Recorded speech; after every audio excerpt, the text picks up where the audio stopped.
So this is where the championship was held. Thruxton is where it all began in April, Brands Hatch, Silverstone, Alton Park, Mondello in Ireland, then Silverstone, Croft, Knockhill in Scotland, before returning to Brands Hatch, Snetterton and Donington Park.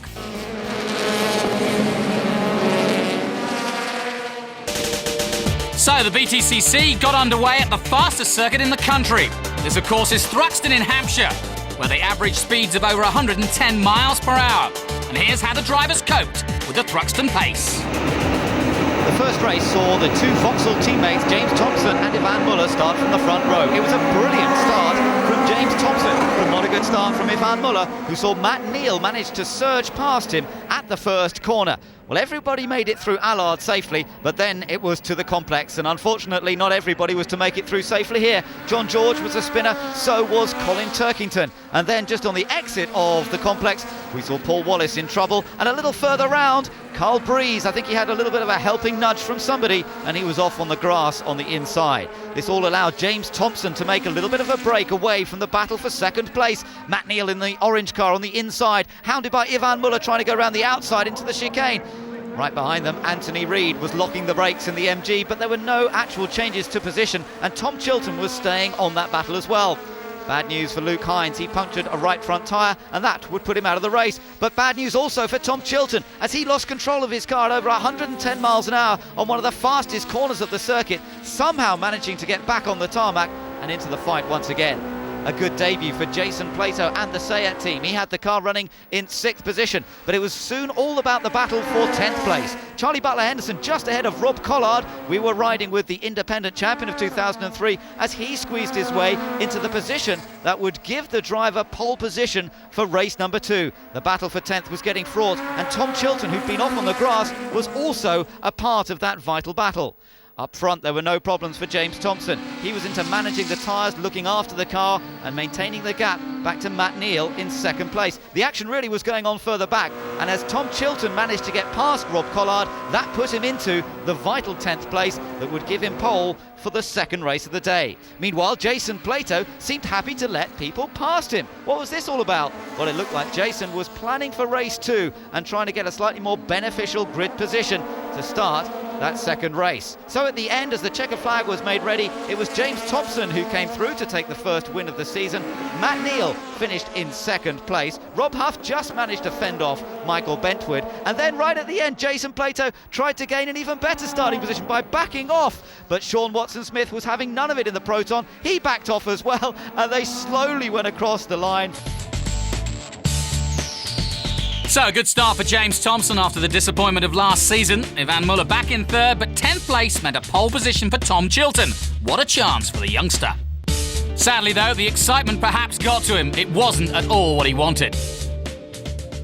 But it was one of the worst starts of his career. He blew it in those opening moments, and Dan Eaves made a fantastic start to grab the advantage as they went through Allard. Both Sayats were right up there as well, but out of luck. This time was Anthony Reid in the MGs. The MGs just don't want to go through the complex. Plato then dived past his teammate Rob Huff to take 2nd place. Dan Eaves trying to get away, but the Sayats were looking threatening, and right behind them was Ivan Muller. But the other Vauxhall of James Thompson was in big trouble. An accident on the fastest part of the circuit doing a lot of damage, and also out was the man who was 2nd in the first race, Matt Neal. The safety car had to be called for, and Dan Eaves led them round with Jason Plato in 2nd and Ivan Muller in 3rd after Rob Huff had problems and dropped down the order.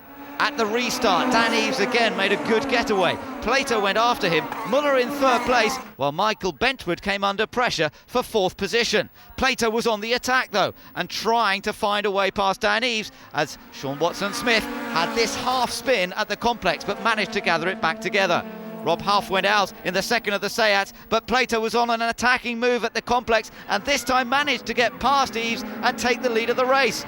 Muller also took advantage of Eaves losing speed and went round the outside to move into 2nd.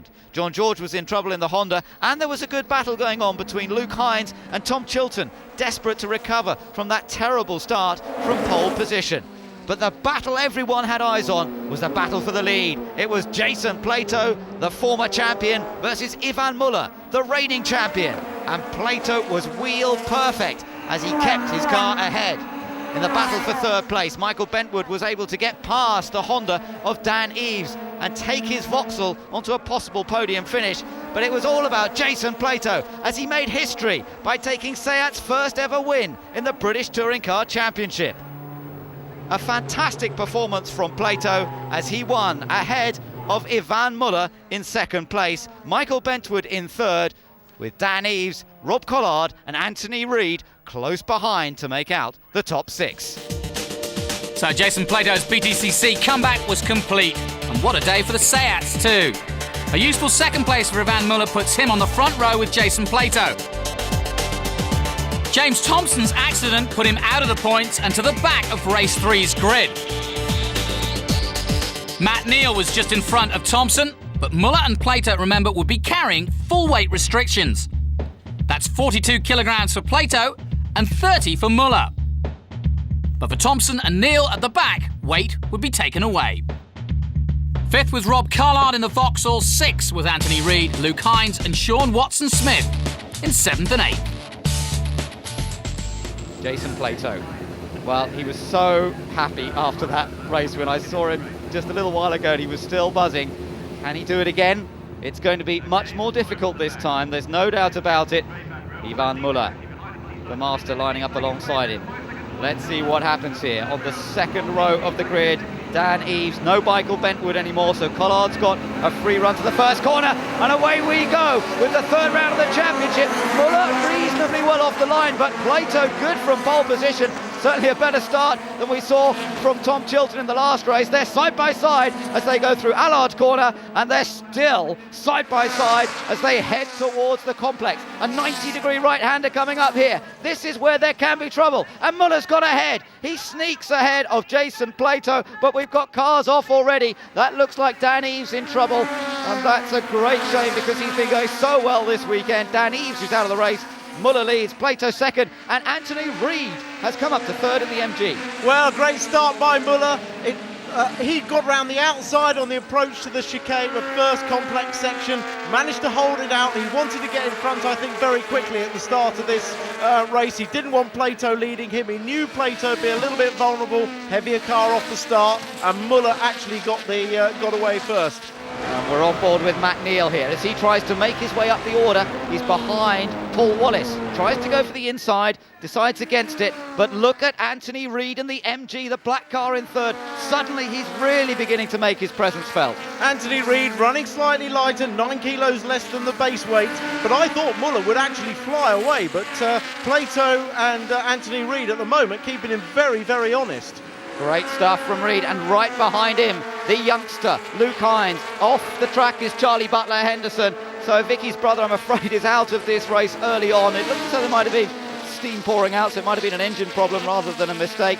But at the moment up front, it's really close together, the battle. I'm surprised we got two more cars off. Tom Chilton is one of them. Tom Chilton in the Honda, and we'll try and pick out who the other one is. It's Jason Hughes in the Privateer MG. And it's all happening everywhere at the moment as Anthony Reid comes under pressure from Luke Hines for third place.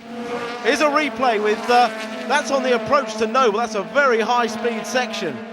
They were only disputing 15th place, so no need to get that personal. No, that's right. Great shame. Chilton's had a really tough time this weekend in the end, as it's turned out.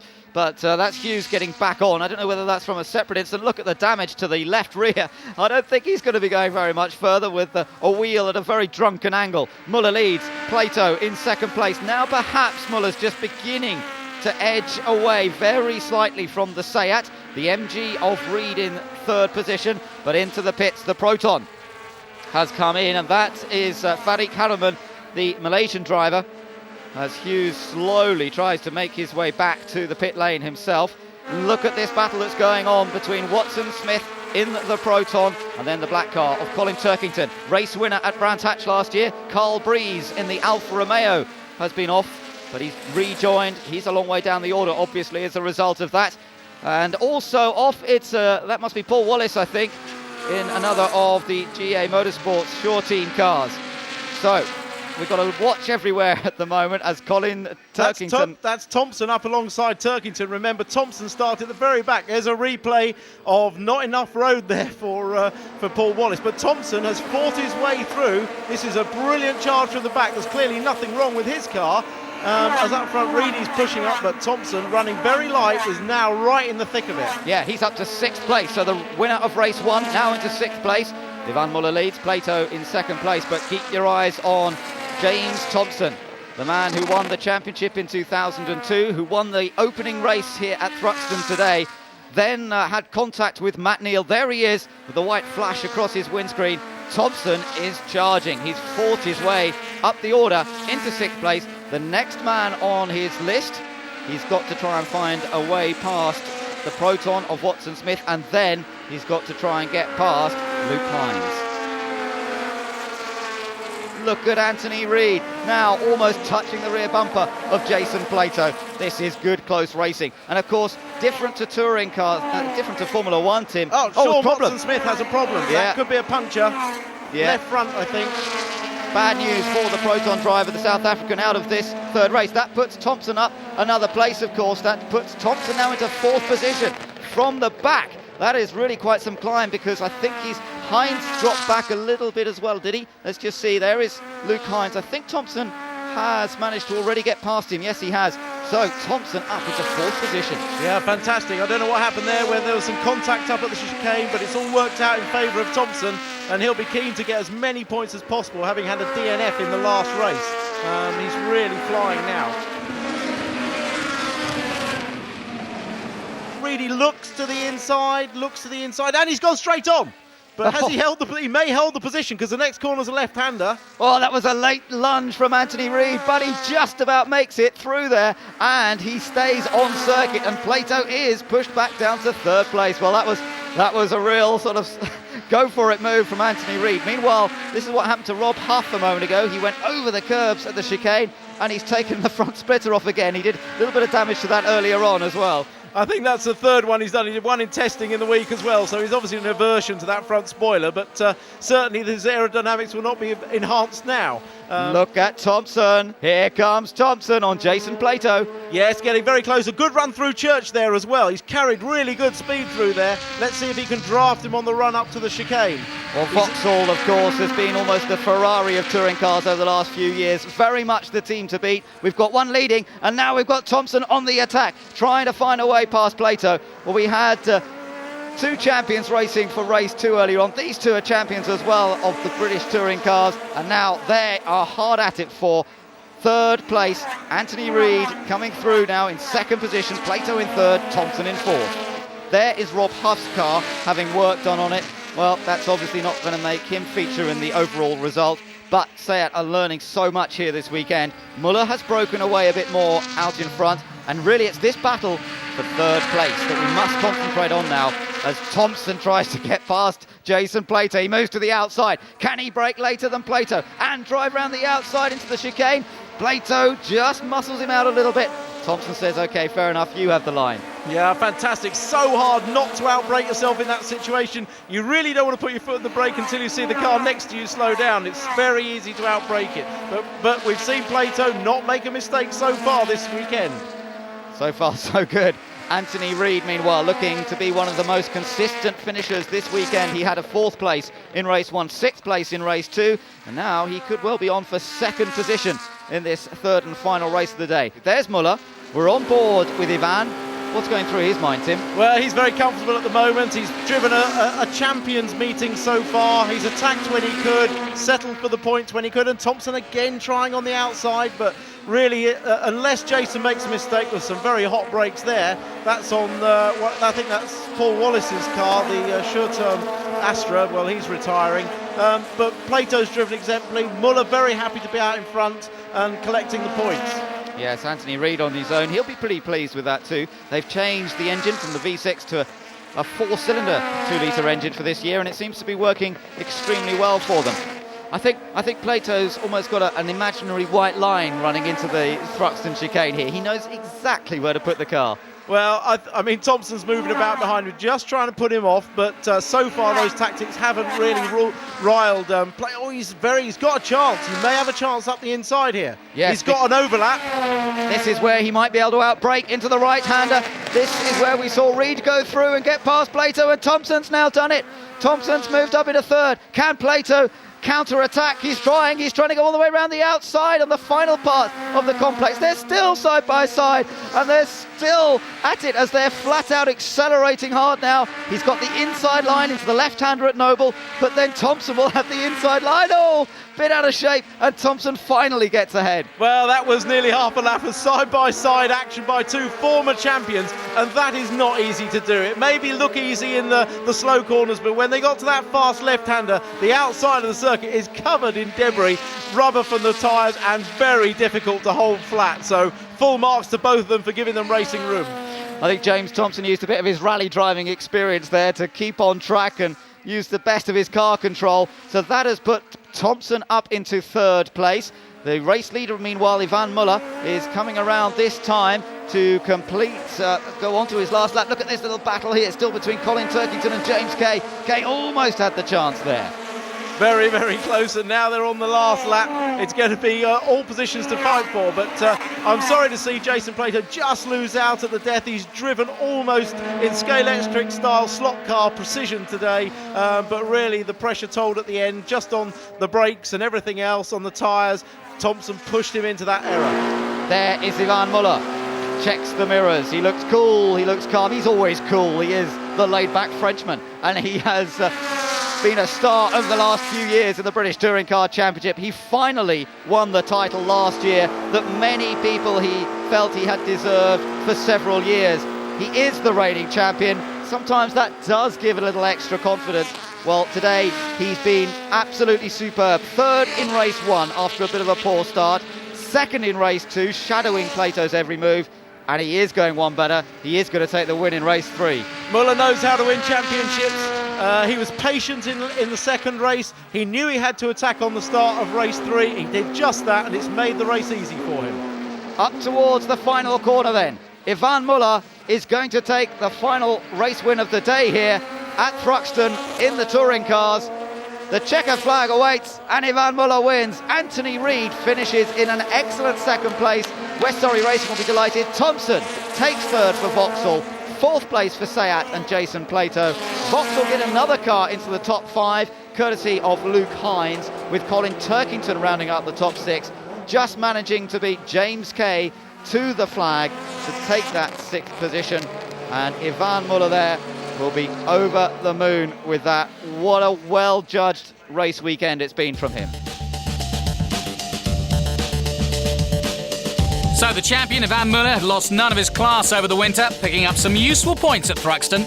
A good day for Reid and Plato too, while James Thompson could be pleased with the third place after starting at the back of the grid. Once again on the podium, it was Muller though, doing the celebrating. Ivan, you had a third, a second, and now you got to win. Yeah, it was time. No, great day. I think it's a tough day, this format of race. So it's a good day for us, but we have to progress a bit more on the race setup. On qualifying, we are on the pace, but we are not quick enough on the race. So, but no, I'm pleased.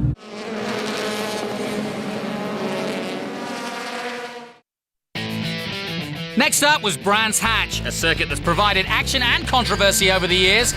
It's a tight circuit here, which is perhaps why sparks tend to fly. Spare a thought for Michael Bentwood though. He did have a front row start, but his team ended up trying to bump start the car. This is how the rest of the grid looks. Turkington then in pole, Bentwood missing from that front row start. And ominously, James Thompson in third position. Matt Neal alongside him in fourth. Rob Huff fifth, Tom Chilton once again qualifying well in sixth position. Ivan Muller seventh, Anthony Reid in eighth. Carl Breeze ninth, Luke Hines in 10th position. So we're all set to go racing then, and Colin Turkington has the front row all to himself. Michael Bentwood starting from the back, but Turkington gets away. So does Matt Neal from the second row of the grid, and Matt Neal going into the space. Oh, and there's a car in the background. It's Plato, and another off. It's John George into the barrier on the right as we look at it, and there's been a big accident. Matt Neal has grabbed the lead of this race, but look at Jason Plato's car. Rob Huff, meanwhile, trying to go all the way round the outside of Matt Neal at Druids, and coming down the hill, he slots into second place. Turkington about to lose third to James Thompson, and Turkington really struggling from pole position there as Rob Huff goes on the attack again, but the safety car is out, and Jason Plato is out of this race. Plato's already counting the cost of that accident. Can he get it repaired? Here we see it bunching at the back, the BMW touching the inside of Plato's car straight across the road, and a huge impact into the barrier. On board with Plato, you can see he makes a poor start, and all of a sudden the car's heading right and he's got no chance at all. Right, the safety car peeling into the pits, so they will get the race restarted. Now look, Rob Huff is in front. He did just get past Matt Neal before the safety car came out by a matter of moments, so he now leads in the Seat. It's the Honda of Matt Neal in second place, James Thompson in third. Matt Neal had a little think about going down the inside, but Rob Huff leading for the first time in British touring cars. This is absolutely fantastic. He's made a brilliant debut already in the first meeting at Thruxton. He's carrying on from there, leading already in his first race, but he's got the menacing Matt Neal behind him. Yes, the very experienced Matt Neal. Then it's James Thompson and Colin Turkington. Turkington started on pole, but he doesn't seem to be showing that pace in the race. We're on board with Tom Chilton. Behind Luke Hines, there's a little bit of tyre smoke, I think, coming from the back of Luke Hines' car. Up towards Clearways, and Chilton makes a little lunge up the inside. A little bit of contact there, and I think Chilton's through. Well, that was a very experienced touring car move, wasn't it? A bit of rubbing, and it looks like the Honda's already shedding its wings as it did last year. But he started off sixth and has lost a few. Up front, Matt Neal up the inside. Oh, classic. this is for the lead. Yeah, Matt Neal's gone through. Very late on the brakes, and he gets past Rob Huff. And that is, as you say, a classic piece of overtaking here at Brands Hatch. And now look, James Thompson trying to go around the outside of the Seat at the hairpin, but Rob Huff just eases him out of the way and says, no, I want to hold on to second place. And Thompson now has to defend from Turkington. Well, Rob Huff knows how to defend. He's done the Seat One Make Championship, and he knows where to place the car. On board with James Thompson, looking back at Colin Turkington. And behind him, it's Ivan Muller. Little surprise perhaps not to see Muller further up, but he's carrying maximum ballast. Anthony Reid, I hope they've solved that misfire. He's back out on circuit as Tom Chilton now attacking Carl Breeze in the Alfa Romeo, and Chilton's going for it down the inside. Breeze can't fend him off. Matt Neal continues to lead this race. Rob Huff in second, Thompson in third. Here comes Tom Chilton making a move on the reigning champion Ivan Muller, and he's through on the inside. Well, that Honda running very light, but he's making maximum use of it. It's very good on the brakes, obviously, with the weight out of it, and he's really flying. Tom had a horrible time at Thruxton. Remember that pole position that he had in race 2 at Thruxton and then blew the start? Well, he's making up for it here, isn't he? Charging through the field and getting past some very experienced competitors. Matt Neal continues out in front, but not really getting away from Rob Huff in the Seat. Meanwhile, Chilton now putting the pressure on Turkington. These are two young guns. Turkington won his first race last year at Brands Hatch, but he's not having quite such a good time of it despite starting on pole. And Chilton is still bidding to become the youngest ever touring car winner. He's got plenty of time to do that this year.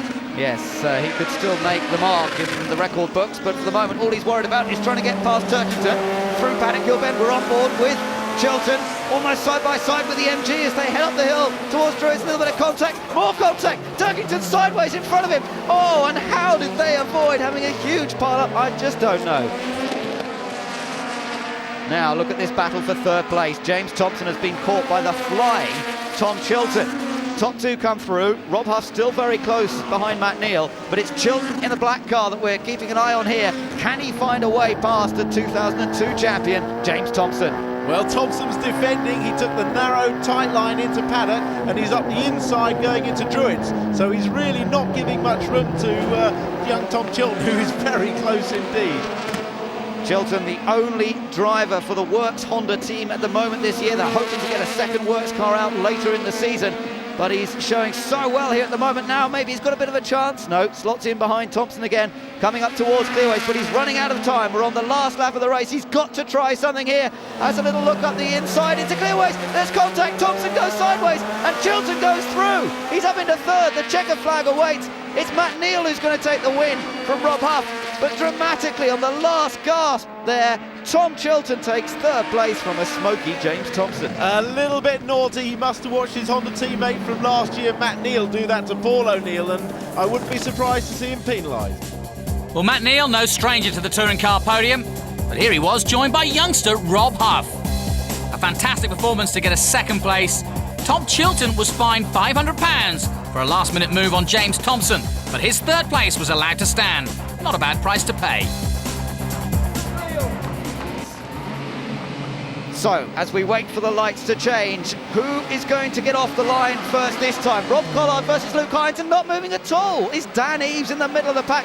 Little nudge there as Luke Hines shuts the door very quickly on Rob Collard. And look at James Thompson. Where's he come from? He's come back from the fourth row of the grid and he's right up there. Dan Eaves does get moving, but Thompson up into third place already. Luke Hines leads, Rob Collard in second, and here comes Thompson. Yes, good start from both of the front-running Vauxhalls. Luke Hines got a good start, moved over a little bit on Collard, but quite fairly. Thompson went all the way around the outside. We're riding with the youngster Tom Chilton. Here he is, had such a fantastic race in that first event to come through to third place. Well, he did get into a bit of trouble with the clerk of the course for the nudge up here at Clearways. Oh, and he's been nudged, I think. Somebody's coming through. Who's that? It's Anthony Reid. Well, Reid started way back, remember, but they fixed the misfire and he's flying now. And he has a very light car. We know he was quick and he'll be anxious. And sure, Watson-Smith, what a great move on Turkington, but he's carried a little bit too much speed into there and Turkington's going to get back on the overlap. Little bit of circuit knowledge there from Turkington. Watson-Smith a little bit to learn on his first time here. So Luke Hines continues to lead this race. There's Rob Collard in second at the moment, the reigning Independence champion from last year, if you remember. He's got James Thompson, though, breathing down his neck, and Thompson in the background. Turkington's off. Turkington on the grass, rejoins, and is passed by his teammate Anthony Reid as he gets back on the tarmac. Turkington's weekend really hasn't gone very well. Apart from that pole position, he's struggled so far in both of the races and really hasn't achieved the results he would like to have done. So problems with car setup and speed. And also in trouble is Jason Hughes in that privateer MG. Up the hill, Luke Hines with Rob Collard still under pressure from James Thompson, and Collard's a little bit wide there. This gives an opportunity for Thompson to draw alongside the Silver Astra, but he's not enough alongside to take the line through Graham Hill Bend. Now he's trying to come back on the exit of the corner. This time he's got a great run going, and he should be able to squeeze through as they go into Surtees. Yes, Thompson was very fair there. He could have put Collard out on the dirt up at Druids, but he waited for the switch back at Graham Hill and went past cleanly. And right behind him is Sean Watson-Smith. Look at this, the Proton right there with Ivan Muller. A little bit of a surprise to see the sort of pace we're seeing from him. And in fact, look, he's set the fastest lap in this race.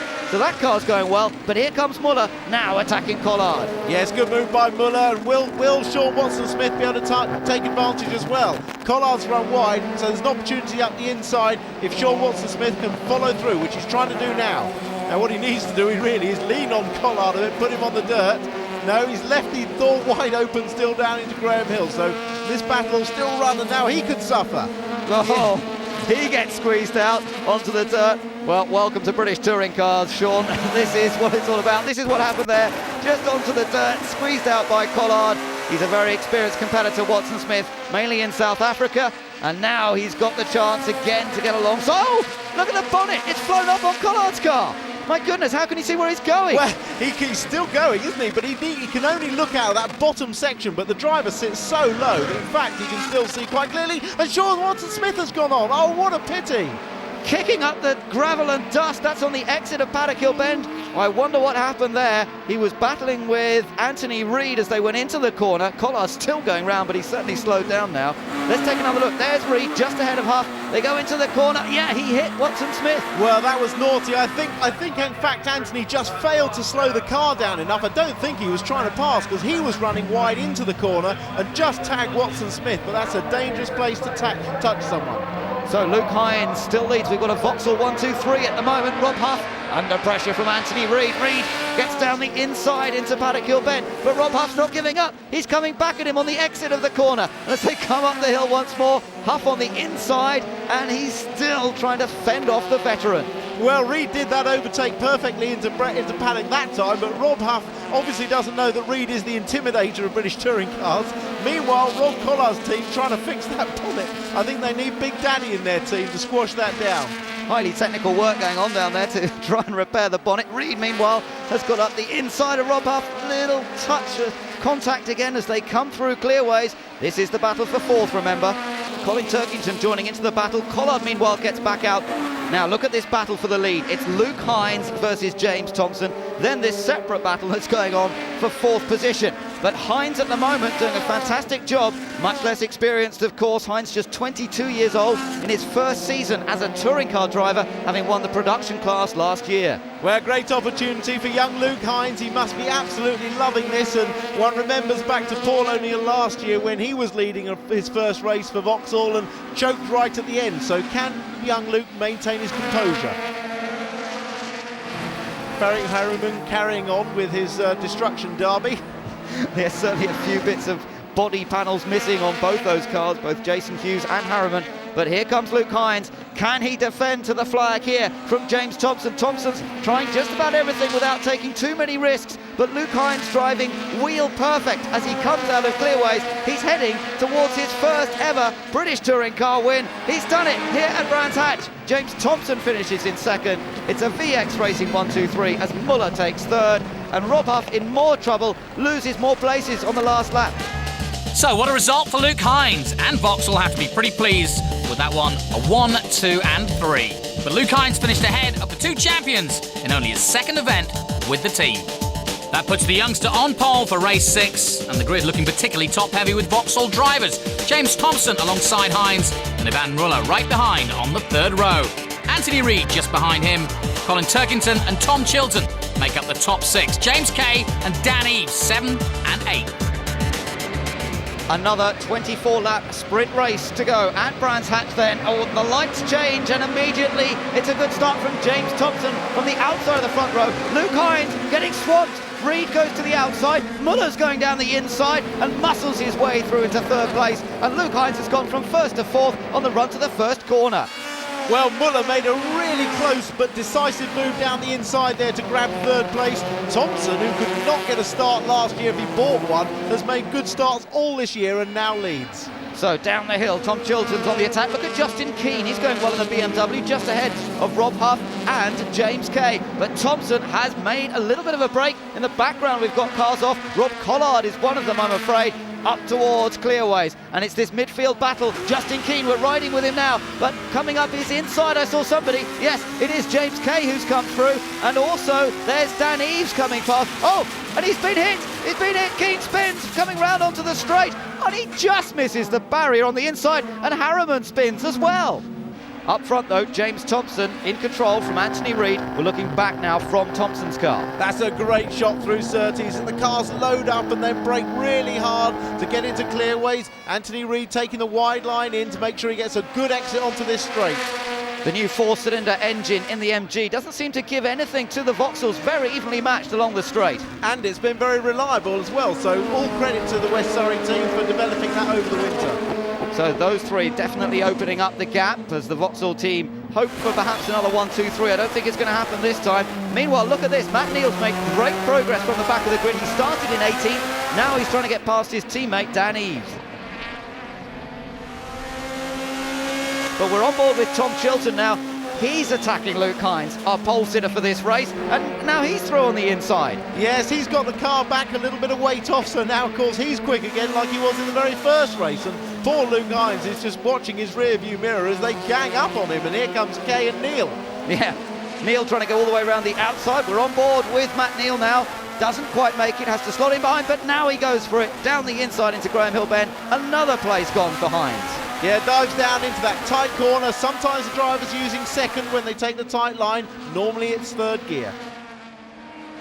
But the battle for second is between Anthony Reid in the black MG and Ivan Muller. These two have had their blows, remember, here at Brands Hatch in the past. At the moment, they're not quite close enough to make contact. No, they'll be saving that for the last lap, I guess, if it's anything to do with Reid. This is an opportunity for Muller to get his own back on Reid from last year, but this is playing into the hands of Thompson, because whilst he's got Reid in between him and Muller, he's going to be gaining points back.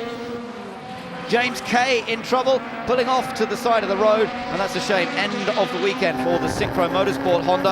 On board with James Thompson, kicking up the dirt a little bit, and he's got a good advantage over Anthony Reid. There's no way, surely, that Reid can challenge Thompson in the remainder of this race.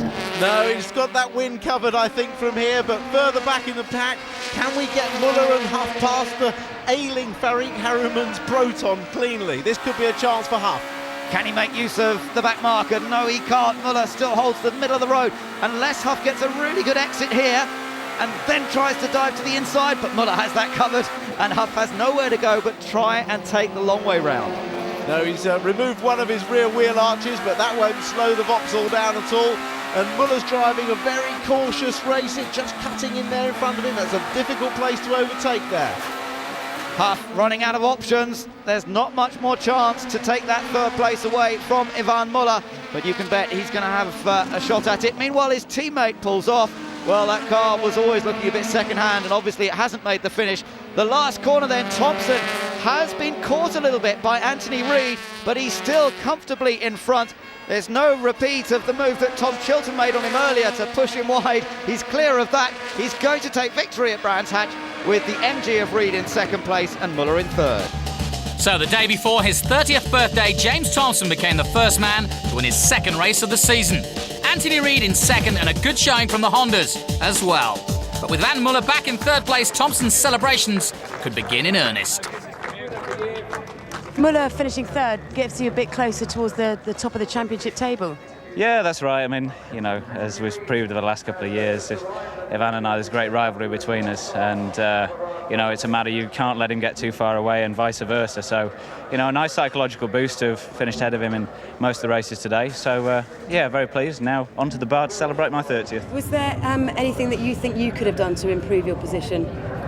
I gave it my best shot right down to the last lap. There was no let-up, no mercy behind the wheel, but James just had the slight measure of me just this time. Only this time. Maybe next time it's going to be different. I was struggling all three races with the same problem. So at least I didn't lose too much point against Jimmy. Muller very clear who his main rival for the championship was, and after Brands, Thompson and Muller were level on 64 points, with Anthony Reid, their nearest rival, 20 points behind.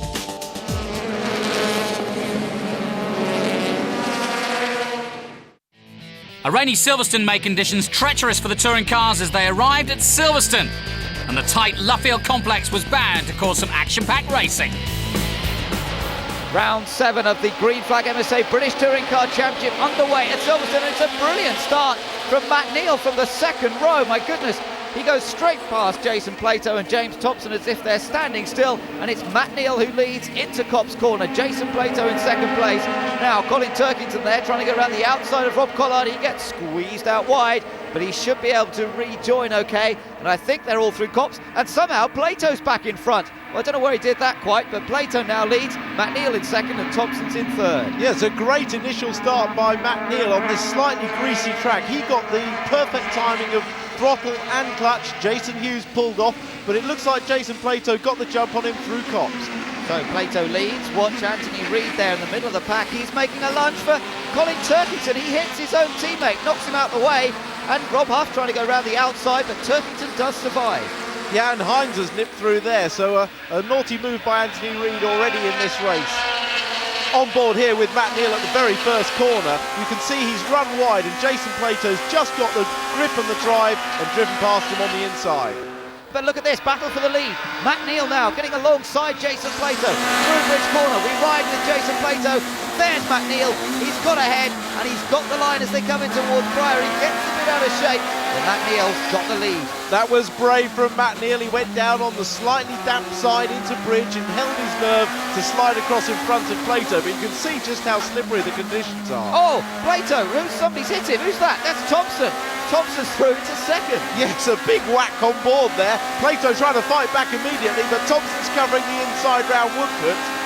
Oh, that's good stuff. Great racing between these three. Thompson carrying maximum ballast on board, and you can see it hurts him as they come down the straight because Plato's able to draw level again, but he's not quite able to get ahead as they turn into copse. No, he's trying to do the cutback manoeuvre now on Thompson that he did on Matt Neal on that very first lap, but will he make it? He's got the drive. The Seat is quick, running light, and he's got the inside for Beckett's. Can he just hold it together? Difficult on the brakes over the bumps, but yes, Plato's back in front of Thompson. Oh, this is great racing, and just look how close they are, those two, as they come out of Beckett's through the left-hander at Ireland. But look, Ivan Muller's now part of that group as well, and he's up alongside his teammate. These two tying for the championship lead, remember, coming into this race meeting.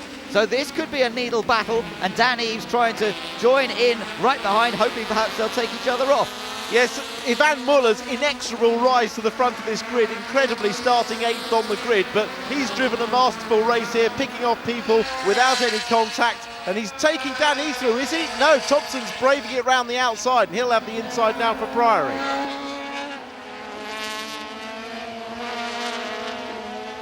Carl Breeze trying to get up the inside of Turkington, gives him a little bit of a push and spins. Turkington, who gets it recovered and pointing the right way again.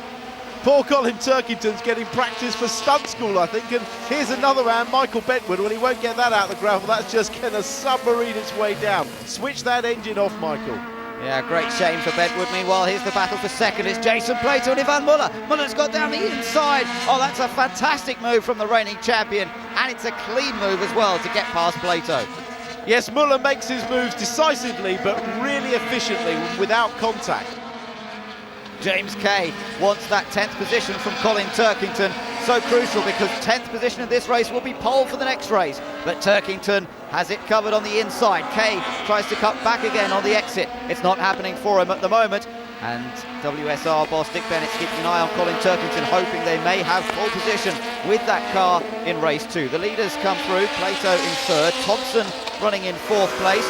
We're on board with Ivan Muller, running in 2nd place as he comes up towards Maggots and Beckett's. Yeah, just look how late he stays on the power here. Just down a couple of gears, tiny bit of throttle over the curb, then down a couple more gears and tuck it in tight to Beckett's, and a good exit over the curbs there. Look, they've caught Rob Huff. Huff made a little mistake there, I think, down at the Abbey hairpin, and they've caught Rob Huff now, and that puts him under pressure, and Turkington's going for it down the inside as they come in towards Priory. Is he going to get there?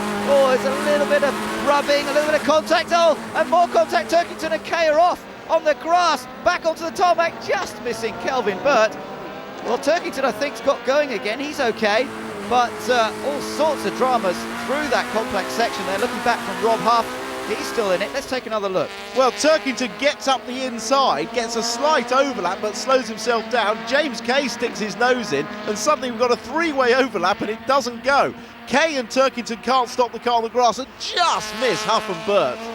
They were very lucky. That could have been a four-way accident blocking the track there, but it's not to be, and it's Matt Neal who's going to come through and take the first race win of the day at Silverstone. That's his second race win this year. He won a race at Brands Hatch, and that is great for his championship hopes. Matt Neal got his second win of the season, and only he and James Thompson had managed that so far. And there's Ivan Muller on the podium again, a 10th spot for Rob Huff though, and he would start race 8 from the front. Rob Huff on pole position with Kelvin Burt alongside him. Who's going to make the best start here? Bit of tyre smoke from Carl Breeze in the second row, but it's a good getaway for the ex-Ford and Volvo touring car driver of the mid-90s, Kelvin Burt. Little bit of bumping and boring going on behind him. Carl Breeze trying to squeeze Rob Huff. Oh, and he loses out as a result. Gets pushed wide and loses several places. Oh, unlucky for Carl Breeze there. He made a good start, got a lot of wheel spin, but got away well, and then just couldn't find the room to muscle in at the front. But one man that has jumped away like a jackrabbit is Kelvin Burt.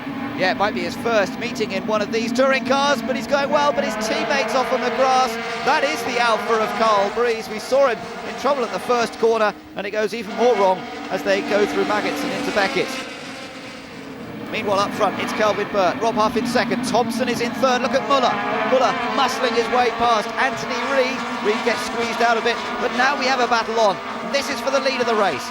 Rob Huff trying to get around the outside of Kelvin Burt. They touch, and it's tyre smoke that comes off both cars. Huff still with the inside line as they come down to the Abbey Farm hairpin. and surely he's got the place. Yes, he has, and in fact, it's allowed Thompson into second. Yes, great move by Huff. That tyre smoke looked dramatic, but it's only just rubbing. And good move by him, and of course Thompson, ever the opportunist, straight up the inside. Rob's dad, Peter, there in the middle, getting pretty excited about that. But Thompson now on the attack. Watch out, because the champion Thompson from 2 years ago wants to try and take a win here at Silverstone. And Rob Huff's got his work cut out to keep him behind. That is the view from the Seat of Rob Huff. Thompson trying to take a wider line round Luffield and cut back to the inside, but we know that Seat is quick on the straights and he's got no chance there. So Huff leads. Yeah, with Thompson right behind him. And then in third place, it's still Kelvin Burt in the short-term Vauxhall Astra independent car, remember? So that's the leading independent car in this race at the moment. Then it's Muller, then Turkington and Reed, and then Dan Eves. And Matt Neal, of course, struggling a bit now with the maximum ballast on board his Honda. He's not able to make his presence felt. Meanwhile, Muller gets up the inside of Kelvin Burt, who gets a bit sideways and only just manages to keep it on track. That's Muller's favourite place to overtake, but up front, it looks like Thompson's putting the same move on Huff that Huff made on Kelvin Burt a couple of laps ago. Yeah, now James Thompson has the inside line, and if he can brake late enough, then he should go into the lead. He's fast. If he can hold it, Huff's trying to stay with him around the outside, but that's not really on, and Thompson goes ahead, and Muller now is the man putting Rob Huff under pressure, with Kelvin Burt down in fourth place with a line of cars queuing up behind him. Great close battle here with Charlie Butler Henderson is out again with broken front steering. Yeah, there's been contact with somebody. Oh, and look at this. Huff just taps the back of Thompson as they come into Brooklands, and Muller has got a chance, and he takes it. Well, he's never going to say no to an opportunity, but now Huff says, oi, I want it back again. A little bit of barging, but nothing untoward as yet, and Huff holds on to second. Yeah, great battling between these two. Mike Nicholson shakes his head. He can't believe that Muller's actually lost the place. This is on board with Justin Keane in the BMW, and he gets hit at that point coming out. Big spin, cars on the grass, no chance. James Kay just slips through. Yeah, now I think that was Charlie Butler Henderson. I think that's the incident that caused the steering damage to his car. Meanwhile, look at this. This is the battle for second place between Rob Huff and Ivan Muller. And we saw how James Thompson was able to get past on this section last time out. Now is Ivan Muller going to do the same here? Brake late, get down the inside. Yes, he is. Now Huff will try and come back on him, but it looks as though the Frenchman's taken second. Such a good move that. It's actually started 3 corners back on the approach to Beckett's, but Huff isn't done yet. We've seen this before. He fights straight back. He's coming in on the greasy line. He's got up the inside. Look at that, he's sideways and he knocks Muller onto the grass, and he somehow gets back on again. And Muller's still in there, but he's now got Anthony Reid trying to squeeze past him as well in the MG. And these two, of course, no love lost between them. Reid gives Muller a bit of a shove as they come through the left-hander. Muller now down a place, but now he just tags the back of the MG, and he gets back alongside him again. Oh, this is great racing. That was great side-by-side racing, starting off by Robert Huff, trying to get up the inside at Bridge. Both cars sliding out wide, Muller using all his ice racing car control, and then Reid was sticking his nose in, and Muller showing he can dish it out as well as take it. And up front, it's James Thompson. Still, this battle for second continues.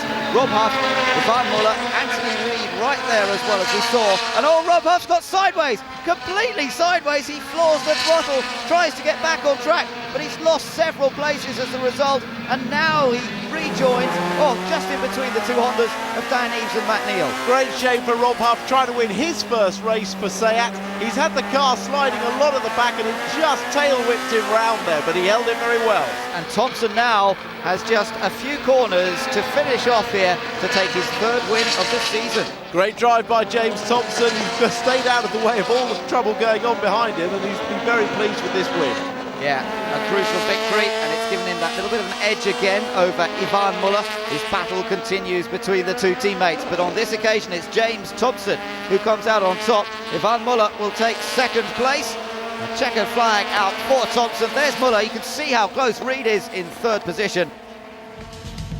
James Thompson's third success of the season. That's 1 win per meeting. But there was Ivan Muller once again in second place. But a good showing from the MGs here. And Tom Chilton moved from 18th to 10th. The early part of the race was cracking. A bit of good old-fashioned dog fighting. But then luckily they held themselves up, and I just cruised home. There was trouble for Ivan Muller at the start of race 9. He'd left a trail of oil on the track and was struggling to start the race. The Frenchman would have been particularly disappointed to miss out on that front row start, especially as that left James Thompson with a clear pole position. Thompson was carrying 42 kilograms, but this was a chance to pull away from his main rival. Anthony Reid and Kelvin Burt followed Thompson, and then came Turkington, Dan Eaves, and then further back, Rob Huff, Matt Neal in 7th and 8th position. Let's go to the start of the race. It's time for round 9 of the Green Flag MSA British Touring Car Championship, the final race of the day at Silverstone. And away goes James Thompson, and what a brilliant start it is from him. Last year he struggled on the starts, but this time he's made an excellent getaway. Reid is in 2nd, Turkington in 3rd, and watch out for Matt Neal and Dan Eaves, both of them going well as they come down towards Copse. Kelvin Burt in the middle, Matt Neal gets through on the inside, and Plato, I think they're gaining a place or two on the inside as well. Last year, James Thompson couldn't buy a good start, but this year he's been impeccable. Look at all that cement dust, making it very tricky to brake. Where do they brake? On the line, inside it, outside it? Very tricky. Yeah, I'm amazed, actually. It looks like they're all through that section safely. Now, what a great chance this is for Thompson. 1 point behind Muller coming into this race in championship terms, and he's out in front. Muller's out of the race. An ideal opportunity for Thompson to make a bit of a break in the championship. 2nd place for Reid, 3rd for Turkington, but for how much longer? There goes Rob Huff. That was a last-minute dive, but he's got through safely. Turkington gave him space. But look how Anthony Reid has caught Thompson. This is the battle for the lead now, and Thompson has got problems because the MG is coming for him. It's down the inside, Reid goes ahead, but he's got a bit wide on the exit, and Thompson comes back. Well, Anthony Reid needs to watch Ivan Muller's passes into that corner because he just carried a bit too much speed into it and ran wide.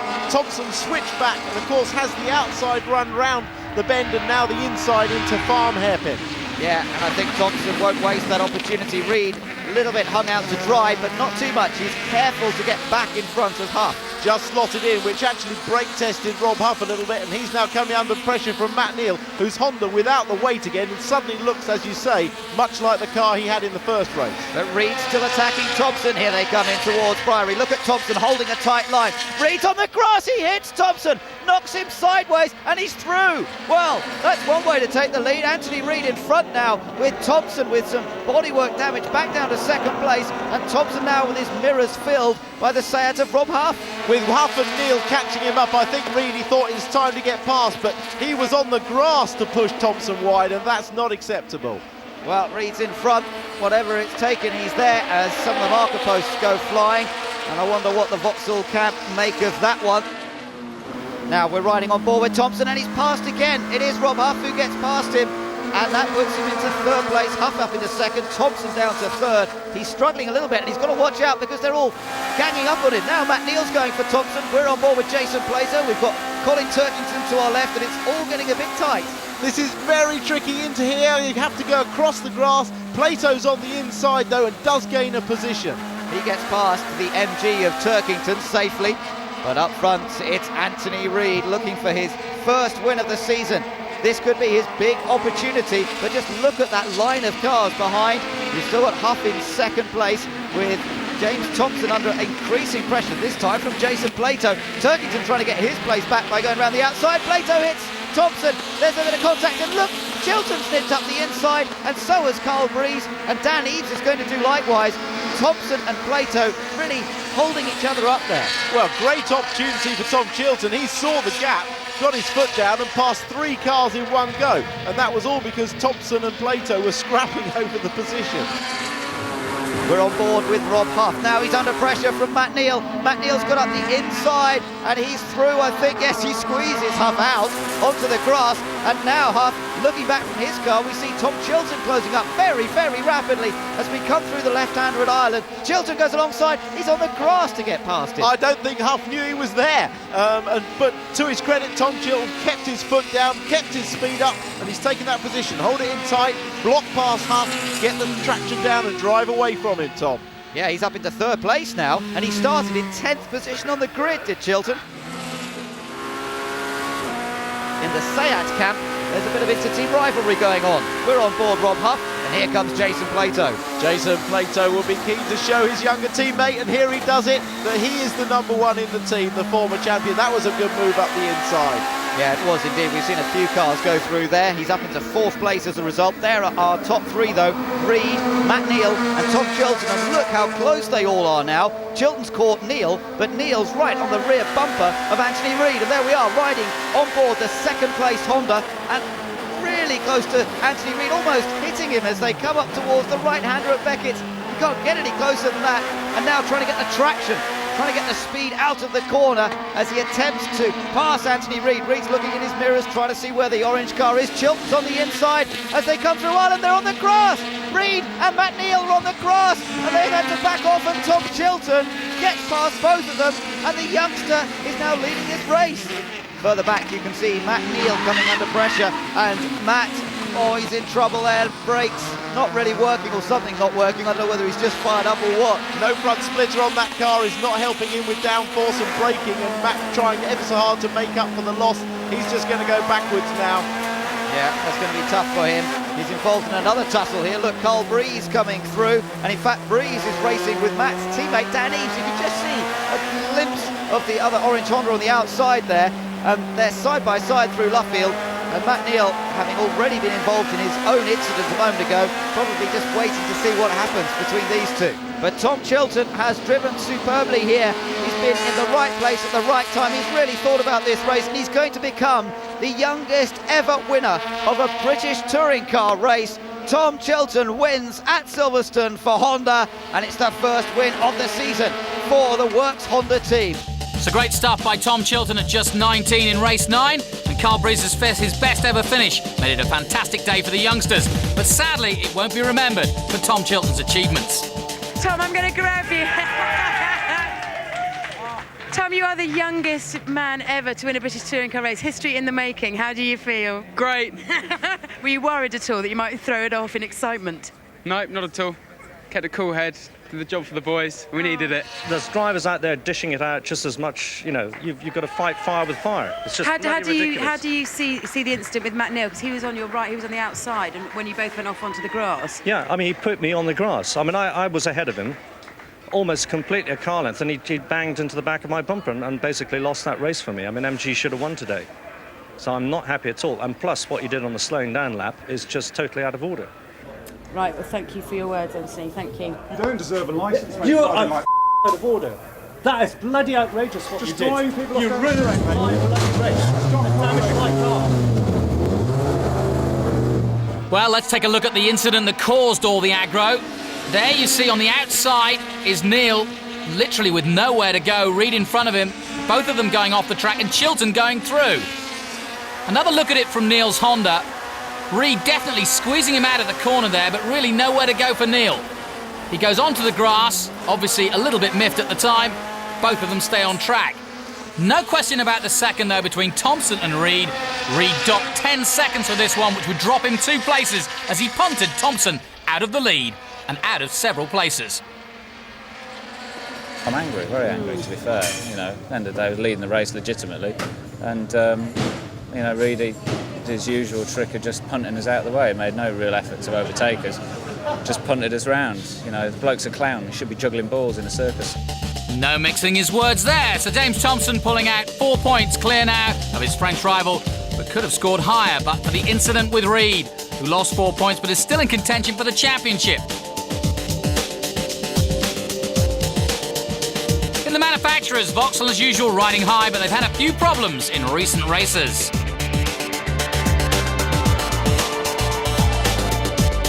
And it's not all bad news for Anthony Reid. He's building a useful lead in the Independence Cup.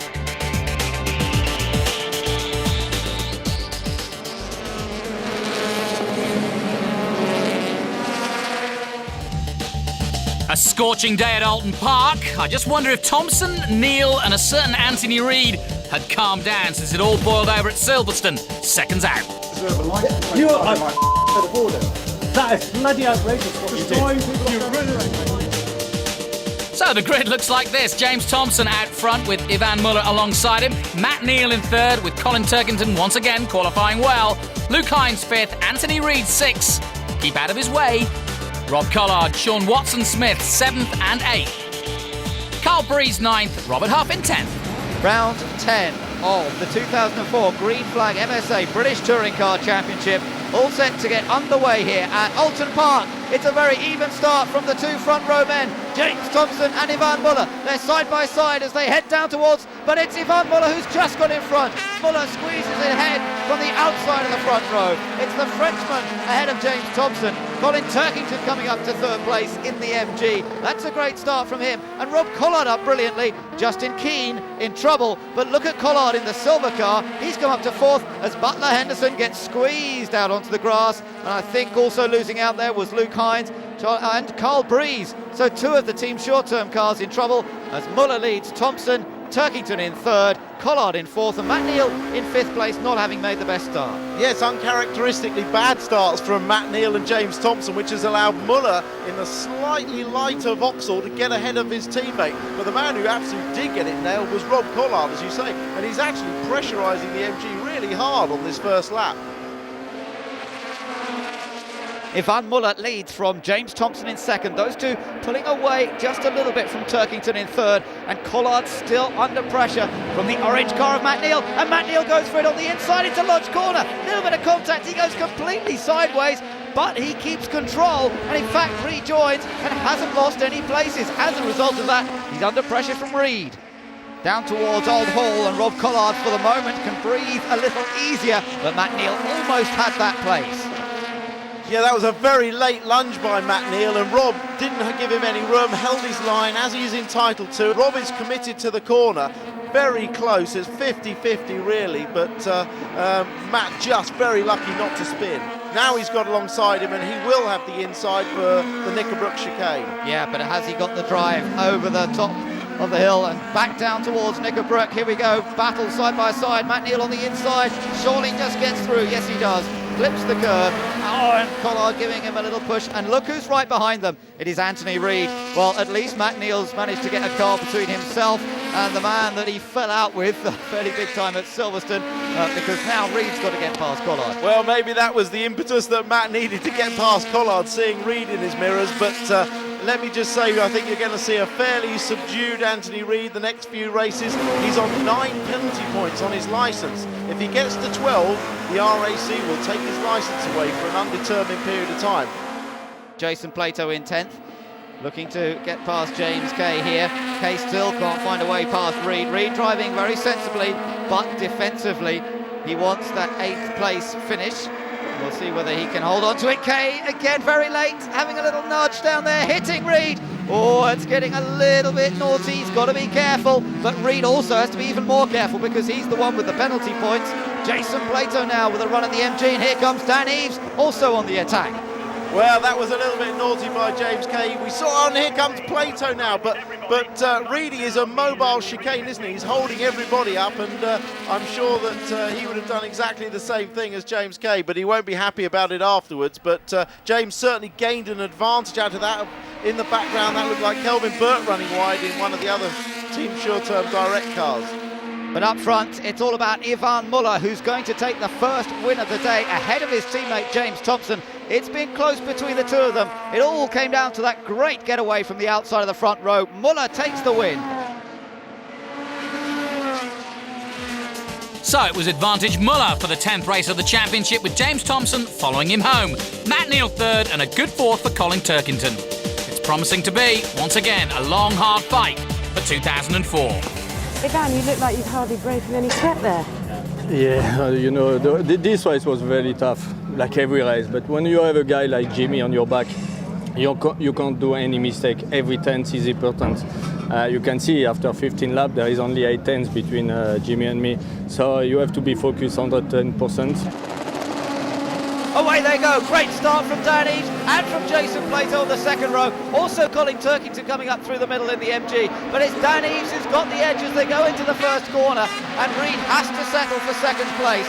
Plato's up to third, Matt Neal on the grass as he comes through Old Hall, gets back onto the track safely, trying to make up some ground, but Matt Neal of course carrying quite a lot of ballast as he comes down towards Cascades, putting the pressure on James Kay. There's Thompson on the outside, Muller was on the inside, hasn't made much progress, and up front it's Dan Eaves with a great opportunity here. He's never won a British touring car race, but at the moment he's in front of Anthony Reid. Great start by Dan Eaves. This is a real opportunity for him. Further back, there's lots of squabbling in the pack. There were 3 abreast here, both the Sayats and Rob Collard on the inside. Rob could get this place. He's on the inside. He's got the speed down the straight. 3 into 1. Difficult. Oh, it's tight. Plato and him make contact, and it's Huff. It's Huff who suffers, rejoins. Collard's up to 3rd, and that's interesting because Plato and Collard had a war of words in the paddock yesterday, and it's become a war on track in race 2 here. Absolutely, but Collard was in the right place there. He was on the inside. It was very tight. Rob did nothing wrong at all. He's made another good start like he did in the first race. Huff went across the grass, and the rules say that if you don't gain an advantage, you can carry on and not stop. If you do look like gaining an advantage, you have to stop, but his position's held at the moment. Meanwhile, in trouble, Sean Watson-Smith, and look at the damage to the front splitter. Let's just see what happened. On board with Watson-Smith, he was dicing with Luke Hines here. There was just a little bit of contact, and it was enough to put the Proton onto the grass, sending him into a big spin, and that, I think, has shredded the front splitter from his car. There's Luke Hines with rear bodywork trailing, just ahead still of Michael Bentwood. They're running 13th and 14th. Plato's got an inside overlap now on Collard, but Collard's a bit quicker out of the hairpin, and I think he may be able to cover it back again. Oh, this is exciting stuff. Remember, oh dear, moving across to take the inside. He just had enough to move across, but it's getting very tight.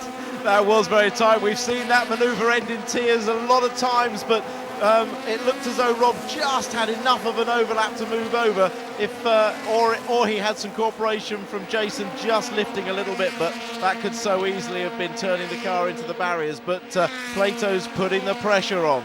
It's so intriguing, this battle between the two of them, who had a real argument in the just about around the time of the driver's briefing yesterday. And Jason had been making some comments about people getting in the way. Oh, and they're side by side through Lodge Corner. Very clean, I have to say, from both of them. Fantastic driving again. Very clean. But Plato now has the inside line for Old Hall. This could be his opportunity. Down on the brakes they go. And Huff's going to follow him through if he can. And Collard's going to lose 2 places in one go. Oh, no, they're both off. Oh, this could be a big hit. What a shame, because that had been such a great dice between these 3 cars. And Rob Collard and Rob Huff end up in the tyres on the exit of Old Hall Corner. Jason Plato's up into 3rd place, 4th place now for James Kay.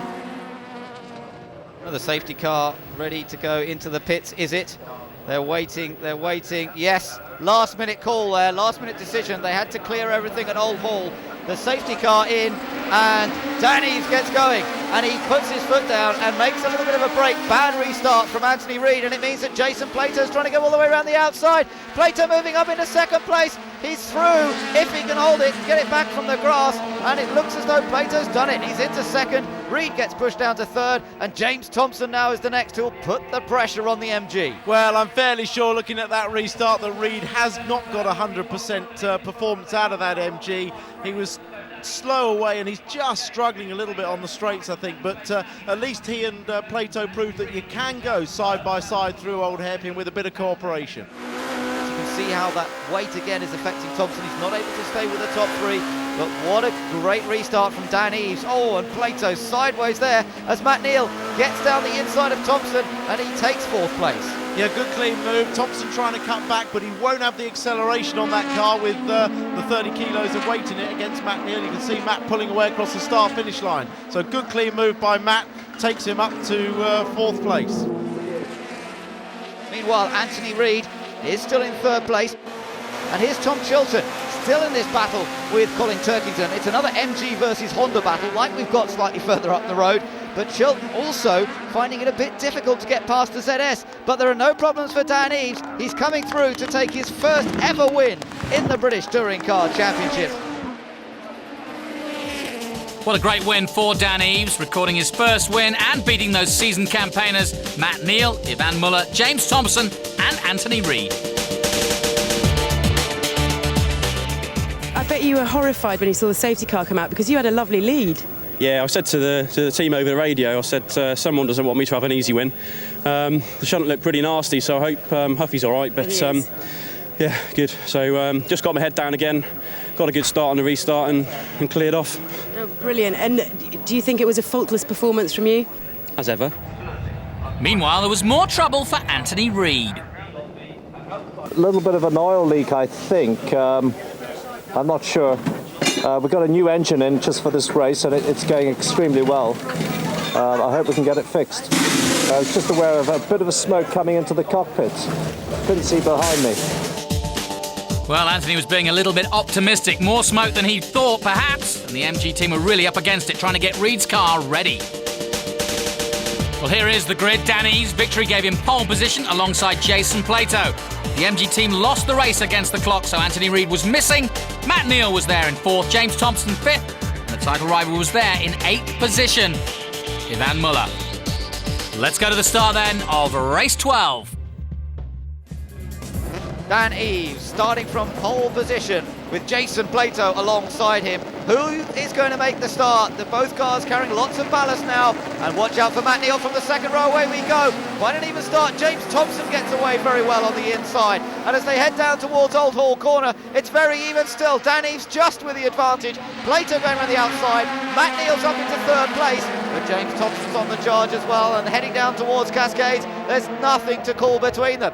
Dan Eves still just in front. Plato down the inside. Oh, what a move from Jason Plato. Squeezes Dan Eves out. And Muller, where's he come from? I told you to watch out for him, but I didn't expect him to be in 2nd place from row 4 on the first lap. Well, a very even start, but poor Dan Eves got totally mugged down at Cascades with cars flying left, right and centre. A great start, as you say, by Plato. Now, he made that decisive move, but he's going to struggle with the weight. Muller now is going to be the one that's pushing really hard. He struggled with the weight in the last race, but here we go on the oil for the first time. This is going to be so difficult for them now on the oil. Turkington's a bit wide through there. Chilton, I think, may have nipped past him as a result. I'm not sure if Chilton already had that place. And so far, so good. They're all safely through there, trying to stay off the oil where possible. It's Plato from Muller with Dan Eves, was Matt Neal and Dan Eves, Henderson and Michael Bentwood are top 10. Then in 11th, it's Sean Watson-Smith, and we're riding with Watson-Smith now. That's Michael Bentwood to our right, heading down towards Lodge Corner. Bentwood's on the oily surface on the inside, and he slides out into Watson-Smith, pushes him wide onto the grass, and he just gets on again. Look at Matt Neal now, challenging for 2nd place. He's taken advantage of a better line through Lodge, and he's got the run. He's going to clearly get that 2nd place. Yeah, Matt Neal into 2nd position, gets past Yvan Muller, and now can he do anything about Jason Plato, who leads, or is Muller going to come back at him? Muller's on the inside for Cascades, side by side into the left-hander. Great stuff. Now coming out, and Neal being squeezed out, but he's still foot hard on the throttle. Muller gets back into 2nd. Well, Muller wasn't as charitable as Anthony Reid was in the very first race when Matt Neal tried that move round the outside, and fairly predictably, having just lost a place, Muller just gave him enough of a tap to put him on the grass and make him lose momentum. So back to where we were.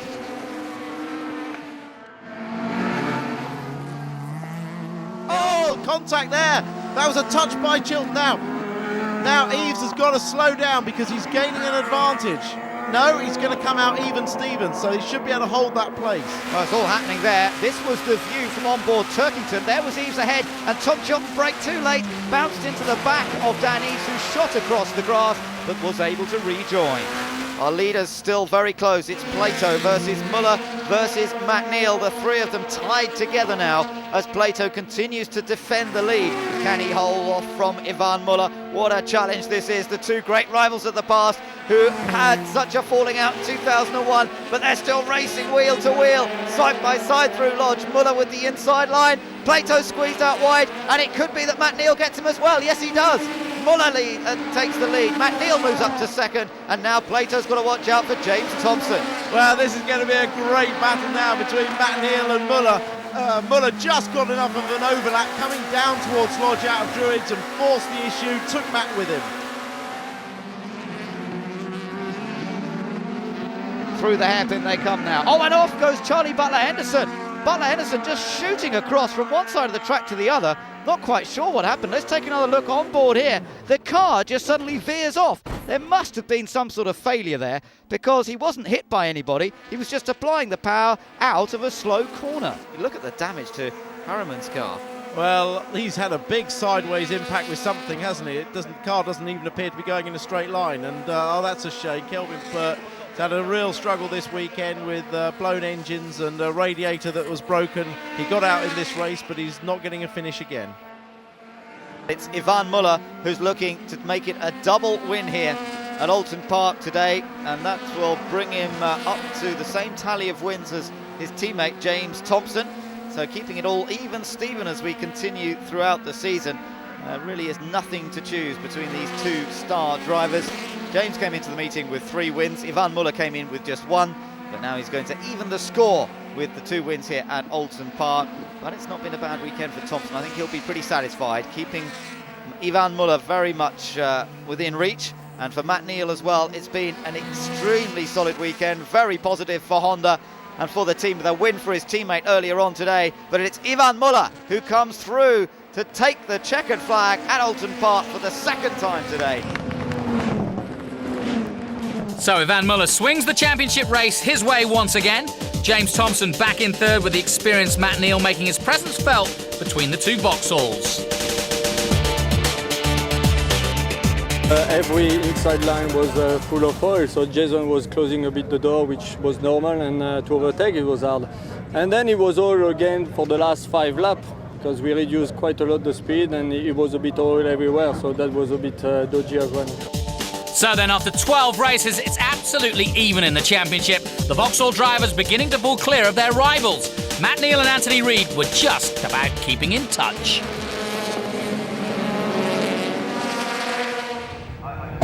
It was over to Ireland and Mondello Park for rounds 13, 14 and 15 of the championship. And here the great duel between Thompson and Muller was set to take shape.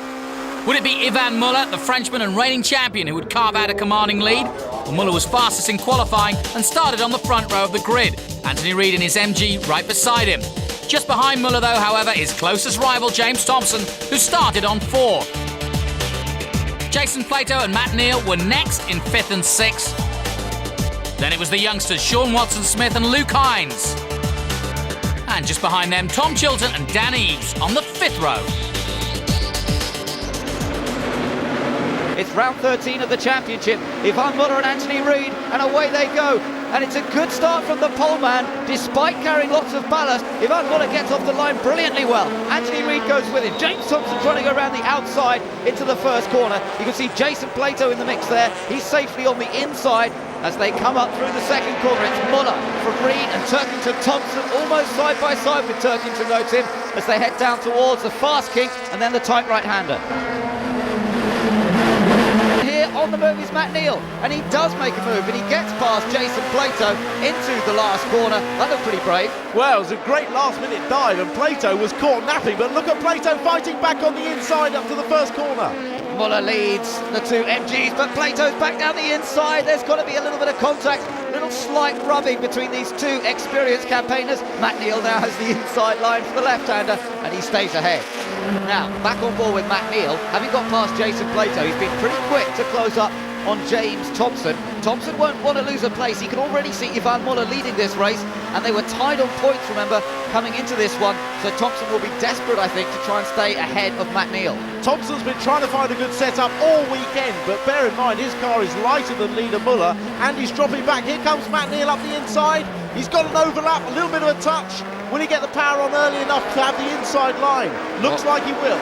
It's side by side as they come along the pit straight. We're on board with Matt Neal, still with James Thompson to the outside, but Matt Neal has the favourable inside line into Honda if he can hold it, and suitably enough it is the Honda that emerges very slightly ahead of James Thompson.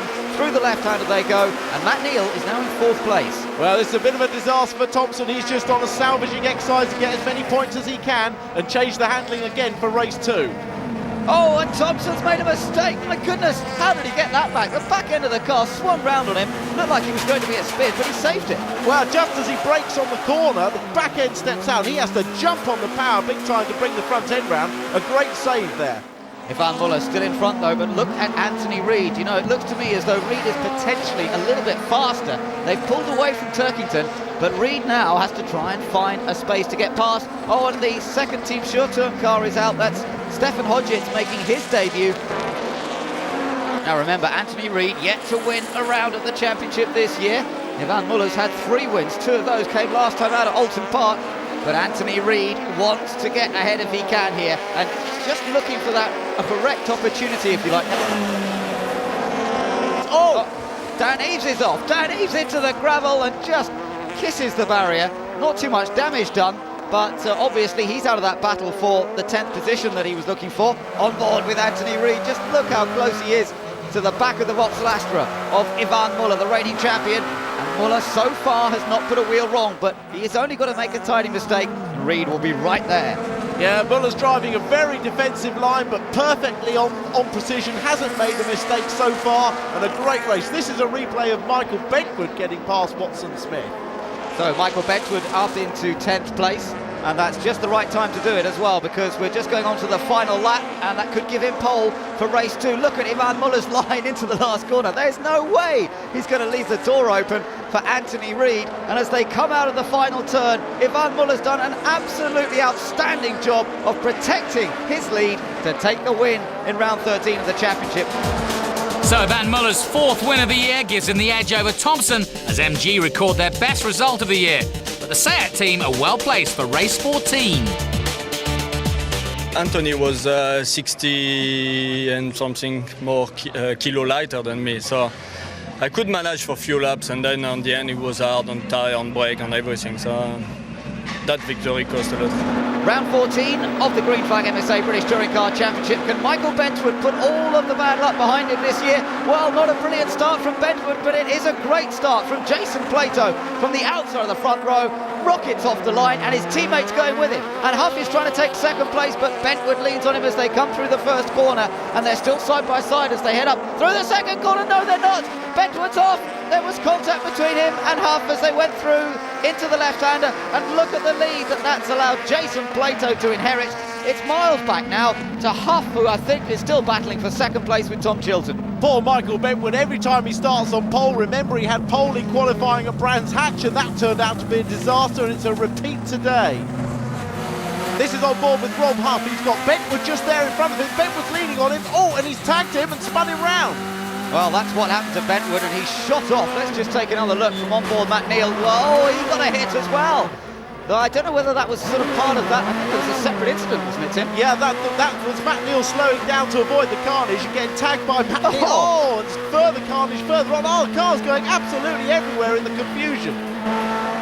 Meanwhile, Jason Plato leads this one by quite a margin over his teammate Rob Huff, who locks the brake.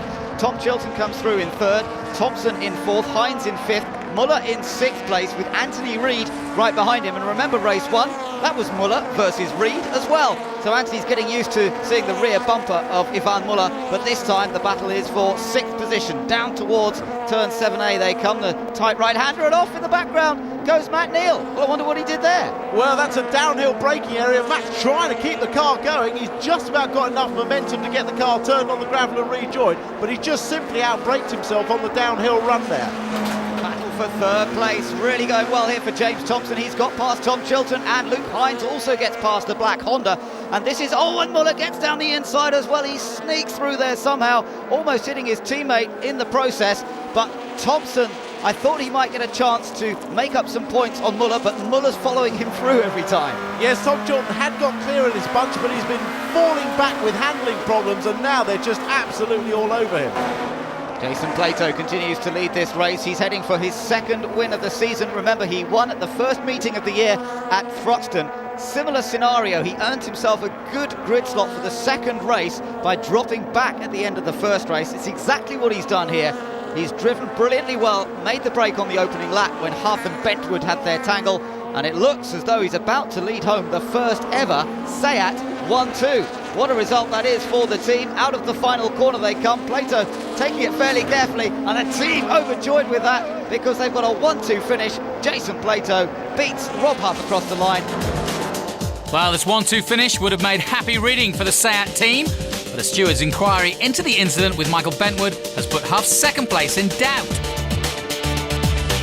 We're closing the gap, but the 2nd race is where we perform best, and I think we proved that there. So, yeah, great result. And at least we're on 1-2. We got the front row for the start of the 3rd. Well, SEAT would have had a front row start, but for that incident between Rob Huff and Michael Bentwood. After watching the move again, the clerk of the course decided that Rob Huff was at fault and started him at the back of the grid.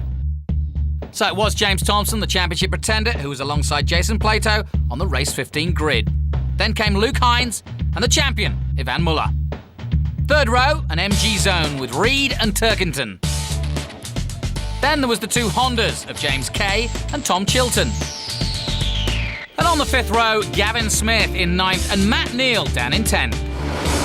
Jason Plato will try and make the best start from pole position, but James Thompson will go with him on the second row. It's Hines versus Muller. Not a good start from Carl Breeze in the middle of the pack, but it is a good start from Jason Plato. He surges ahead into turn 1. Thompson follows him. Then it's Muller versus Hines, and they're still side by side as they come through into the second corner. Muller squeezes through, so he's now third. Hines in fourth, and then Reed chased by Turkington and Tom Chilton, all heading down towards the tight right-hander up the hill.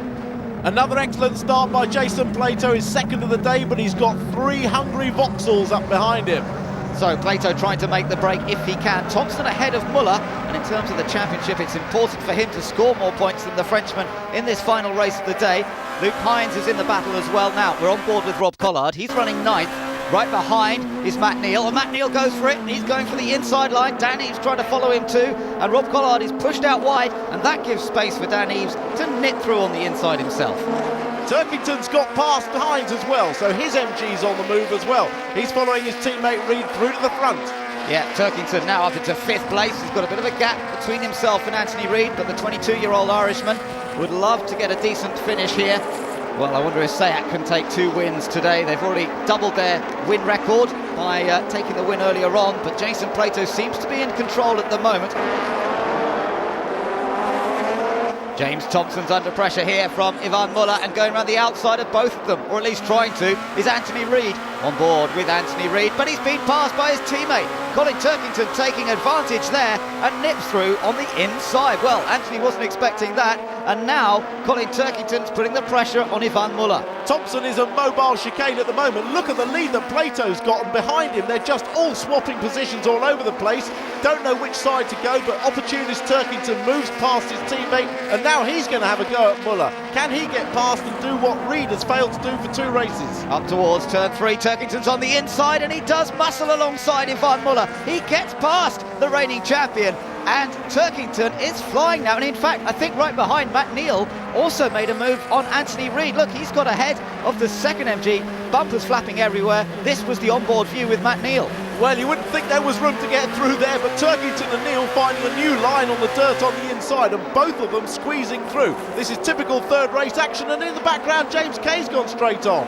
Well, that's a great shame, but James Kay not going to play any further part in this race. Meanwhile, Colin Turkington certainly is, because he is pushing very hard indeed at the moment. We've seen him make a couple of overtaking manoeuvres, and now he's pushing Thompson, and he's got down the inside of Thompson. Thompson just left him enough space there, and it's another great pass from Colin Turkington. And look, Muller has followed through. Thompson will not like that. Well, Turkington's absolutely come on fire in the last few laps. He's passed both of the Vauxhalls and his own teammate, and he's got to the head of this chasing bunch. On board again with Matt Neal. Now he's going to have a go at getting past Thompson. I tell you what, Tim, this is the third race of the day. Oh, it's contact there as well from Anthony Reed. You can tell it's the final race of the day. They don't seem to care about any bodywork damage. No, and look at the damage on Reed's car. His door's open. That looks like an air brake, and the best thing he can do is to knock that off on another car, I reckon, but he's going to have to pit stop to get it fixed.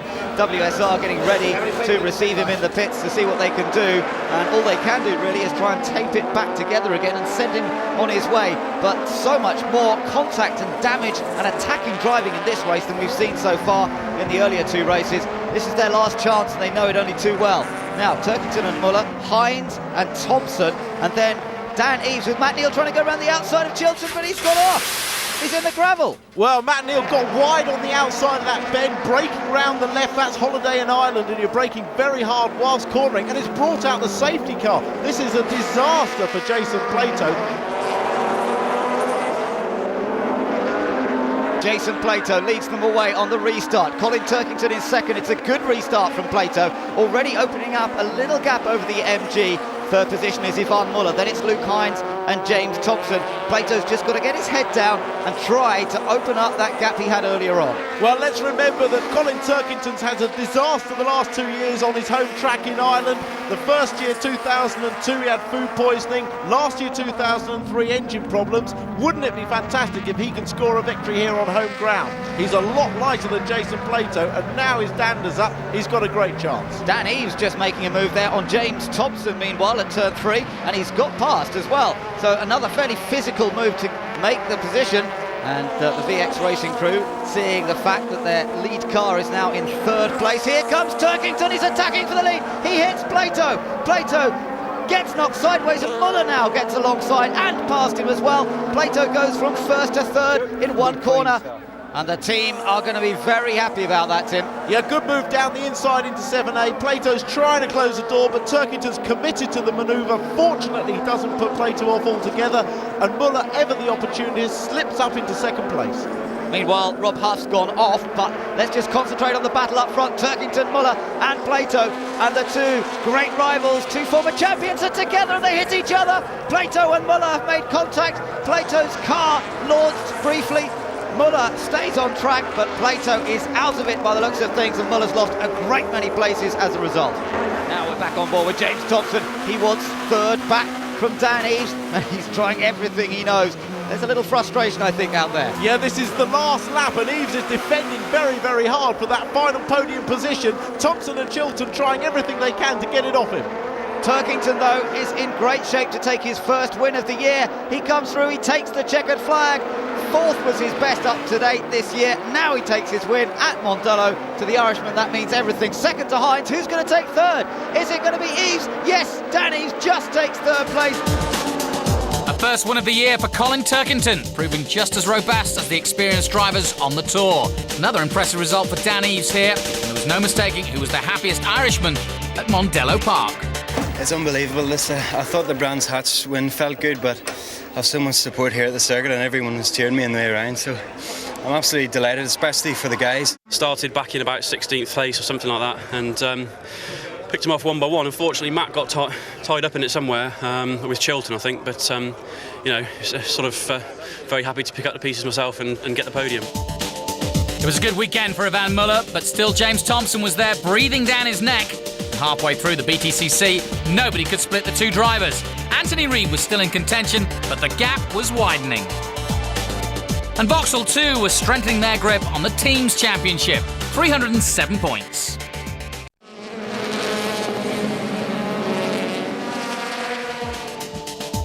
Croft in North Yorkshire, the point of the tour when Ivan Muller wanted to establish clear blue sky between himself and James Thompson. Only 4 points separated them. They were locked together on the 2nd row of the grid. Anthony Reid and Matt Neal both won here at Croft last year, and they returned to the front row this year. Then there was that battle between Ivan Muller and James Thompson on the 2nd row, and Thompson had a big weight advantage. Robert Huff and Tom Chilton, 5th and 6th on row 3. Then Dan Eves and Colin Turkington in the MG. Jason Plato 9th, James Kay in 10th. So the car's all set to go then, and it's Anthony Reid starting from his 1st pole position of the year. Can he convert it into his 1st victory? Away he goes, a good start from him. Everyone gets away cleanly. Matt Neal trying to chase Anthony Reid down towards the 1st corner at Clairvaux. This is where it all funnels down. It gets pretty narrow. Matt Neal coming through in 2nd. Thompson, though, going around the outside. That's a brave move. Ivan Muller's right behind Thompson, sideways, and everybody now trying to thread their way through. Off to the side goes Michael Bentwood. He was on the grass, and I think Tom Chilton was in trouble as well. He went through the gravel trap. Up front, a fantastic start from Anthony Reid, but I think that Ivan Muller has gained. Yes, he has. He's into 2nd because of Matt Neal and James Thompson just coming together. Dan Eves is next, and he's followed by the 2 Seats of Rob Huff and Jason Plato. Everybody's wary of that 1st corner, especially Muller, as he was dumped in the gravel there last year, and just when it looked like they'd all got through, this is on board with Matt Neal, and you can see alongside him Anthony Reid. Matt is quite cautious going into this 1st corner, desperate to make sure he doesn't go off.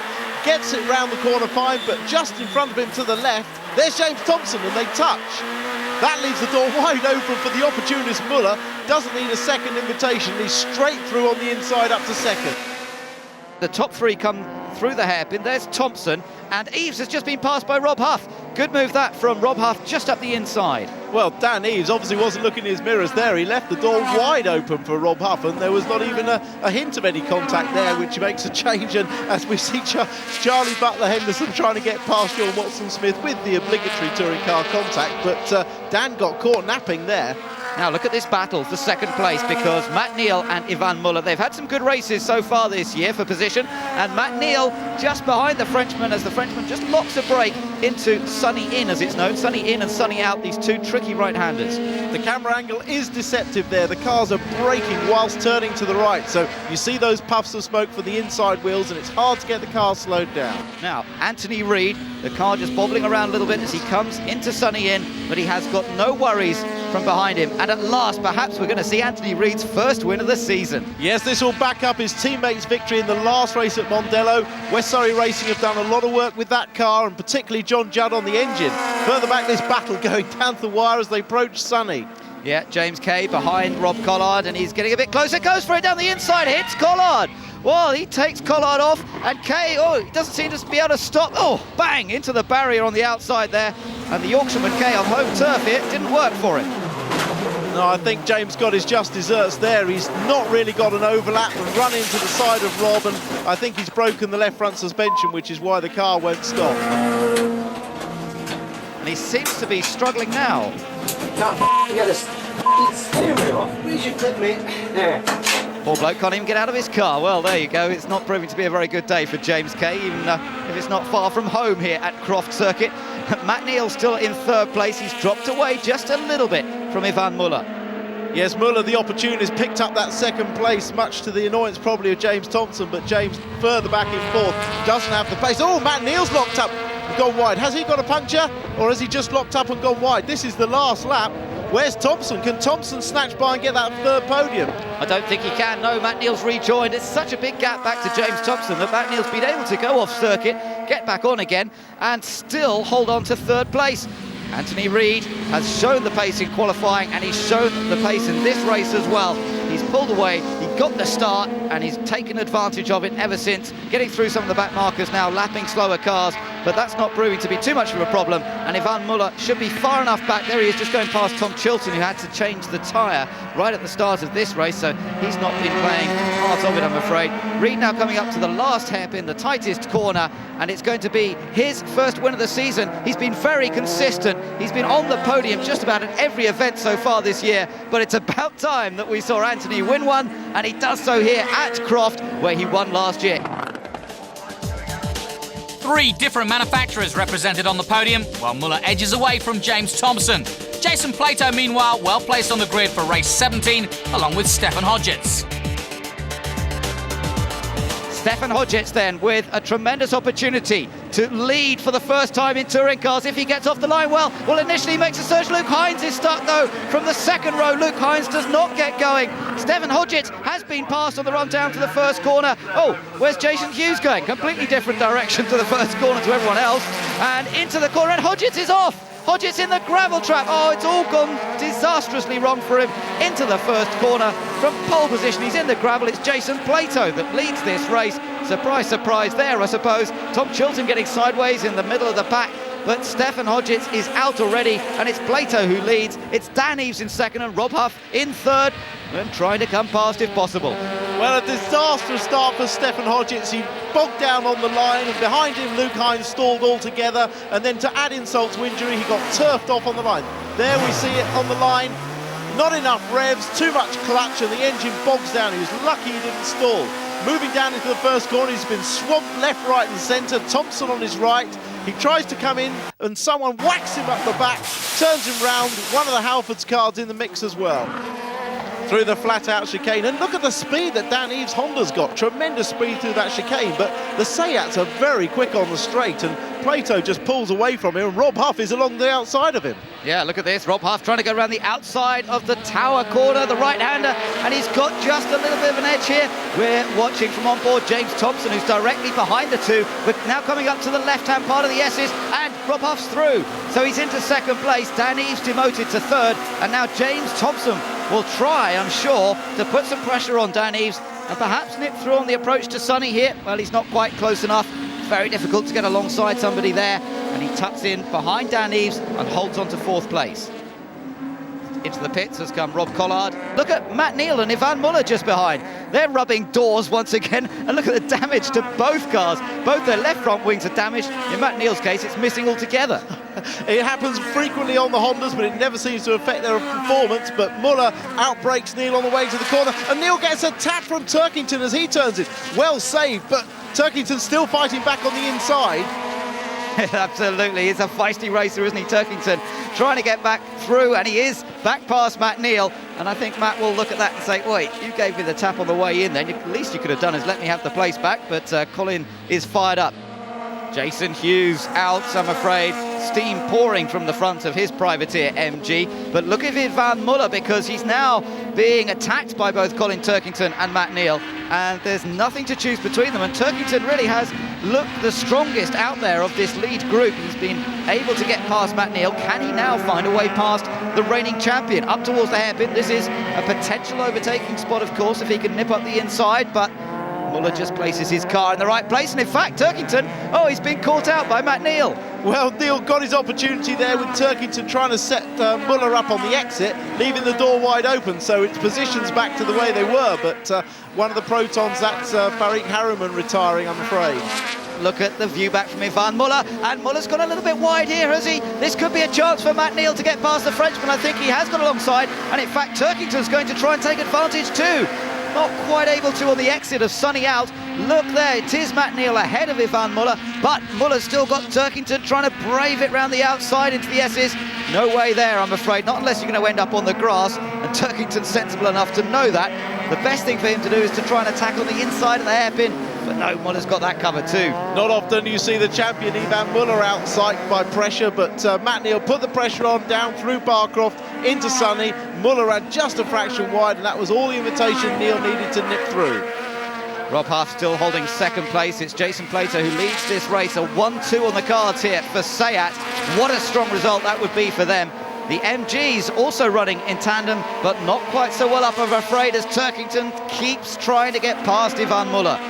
Sayat, of course, had that 1-2 at Mondello, but it was disallowed afterwards, with Rob Huff being excluded for pushing out Bentwood, so this would be the first real 1-2, and what a result it would be for Sayat. Still Turkington looking for a way past Muller, and here comes Reed once more, trying to get alongside Turkington. In fact, he has just managed it, and we're looking back from Ivan Muller's cars. They accelerate now up to 90, 100 miles an hour, and they're banging door handles again. The two teammates for MG, for WSR, but somehow they managed to sort out who goes through the corner first, and it's still Turkington with the edge over Anthony Reed. But into the last corner of the last lap, and it's Jason Plato who is indeed going to lead home as Sayat 1-2. What a fantastic result for the team. Their first season in British touring cars. That is Jason's 3rd win of the season, and it's a 1-2 to back it up. What a result for Sayat, and especially Jason Plato, who now won as many races as James Thompson. 3 in all, and the best finish of the season for the Sayat youngster, Rob Huff. Plato delighted, and Rob certainly not in a huff with that podium. Congratulations, honey. Cheers, Vic. Thank you. Fantastic. Absolutely fantastic. You started from 6th, so... Yeah, started 6th on the grid. Steph didn't go off the grid very well at all. And just went around the outside of everyone into the first corner. Found myself in 3rd, I think. Got past Dan, had a good battle with Dan for the majority of that race. Gave me a little tap just to let me know he was there in the hairpin, but yeah, fantastic. Couldn't have gone any better. So we see those two Sayats once more, this time on the front row for race 18. Thompson is there on the 2nd row ahead of Matt Neal, and Ivan Muller there on the 3rd row. The MGs are sticking together on the 4th row, and Tom Chilton and Sean Watson-Smith are right behind them. So the two Sayats now hoping to make the break in the 3rd race of the day, as they did in race 2. The lights go out, and it's a very even start between both Jason Plato and Rob Huff. Everyone else gets away cleanly too, but who's going to lead into the first corner? Clairvaux. As we look at it, Jason Plato on the left, Rob Huff on the right, side by side turning in. Rob Huff goes around the outside, gets in front of Plato.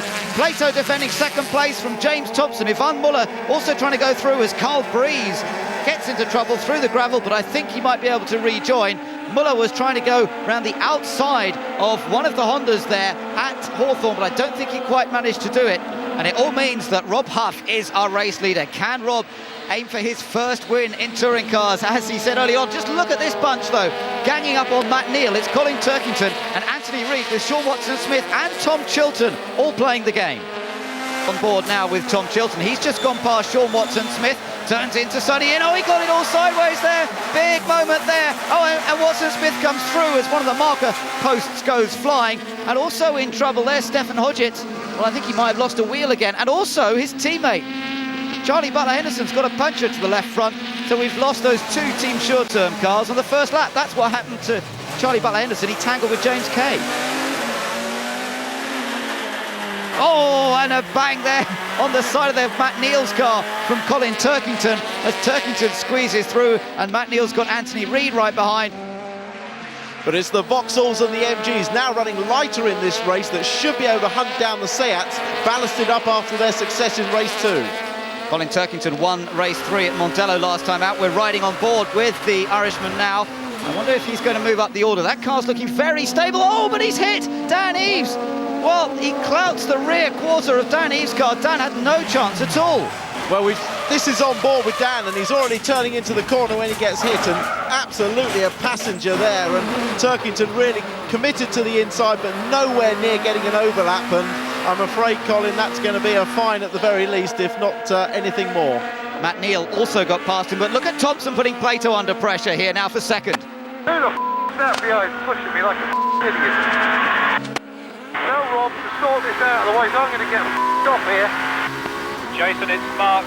We are telling Rob to slow down. He should open the door for you at the hairpin the next time. Should open the door for the hairpin next time.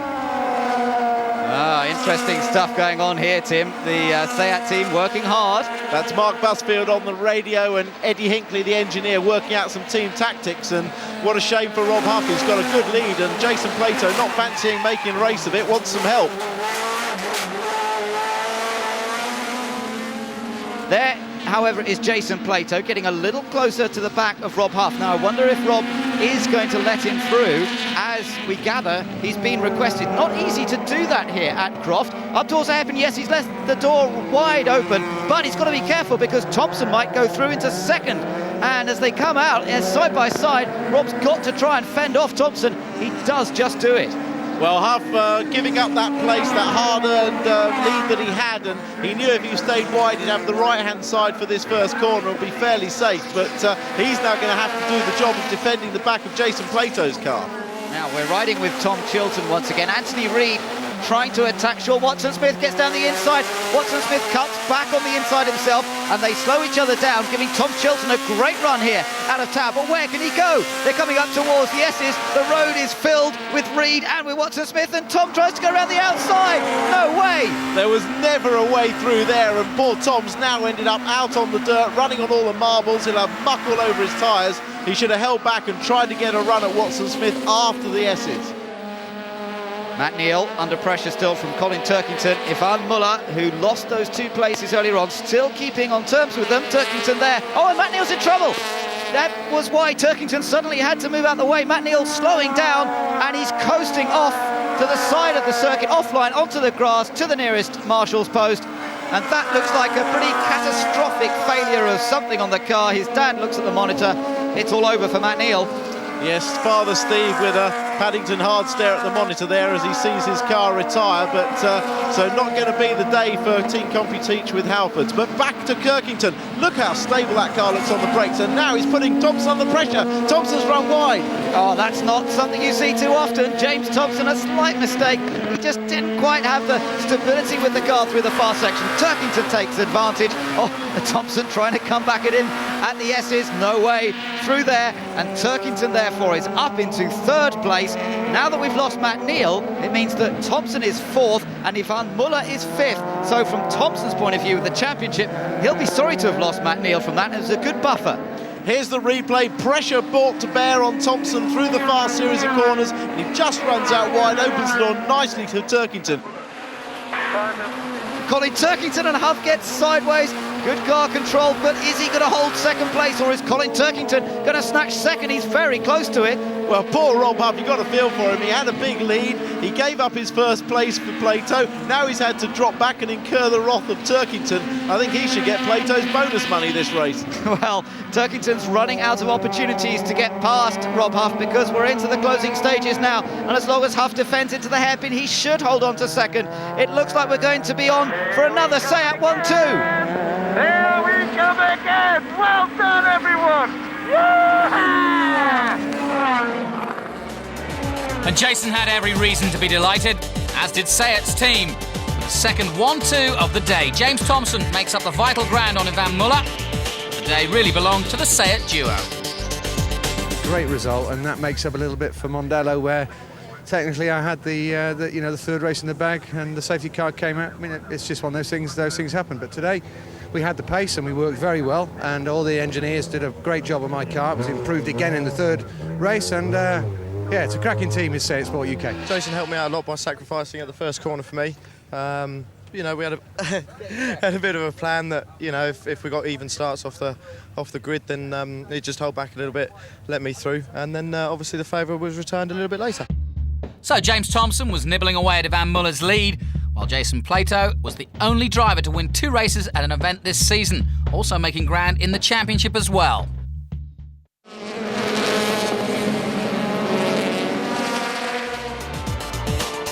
A welcome return to Knock Hill in Scotland, their only racetrack just outside Edinburgh, a tight circuit, and that promised some spectacular racing. We're all set for the start of round 19 of the Green Flag MSA British Touring Car Championship from Scotland. And it's a Scotsman on pole position in the MG. Anthony Reid gets a great start.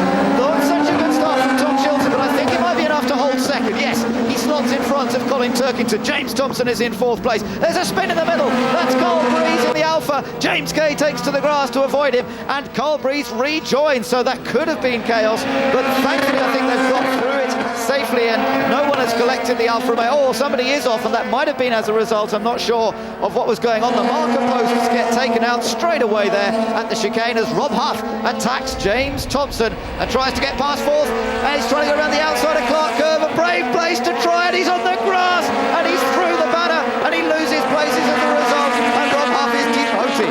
Well, we've seen Rob Huff make some bold moves, but that was a little bit daft, that one. He was never going to get around the outside. Always he was going to get pushed on the dirt. He's now lost his splitter and compromised his race.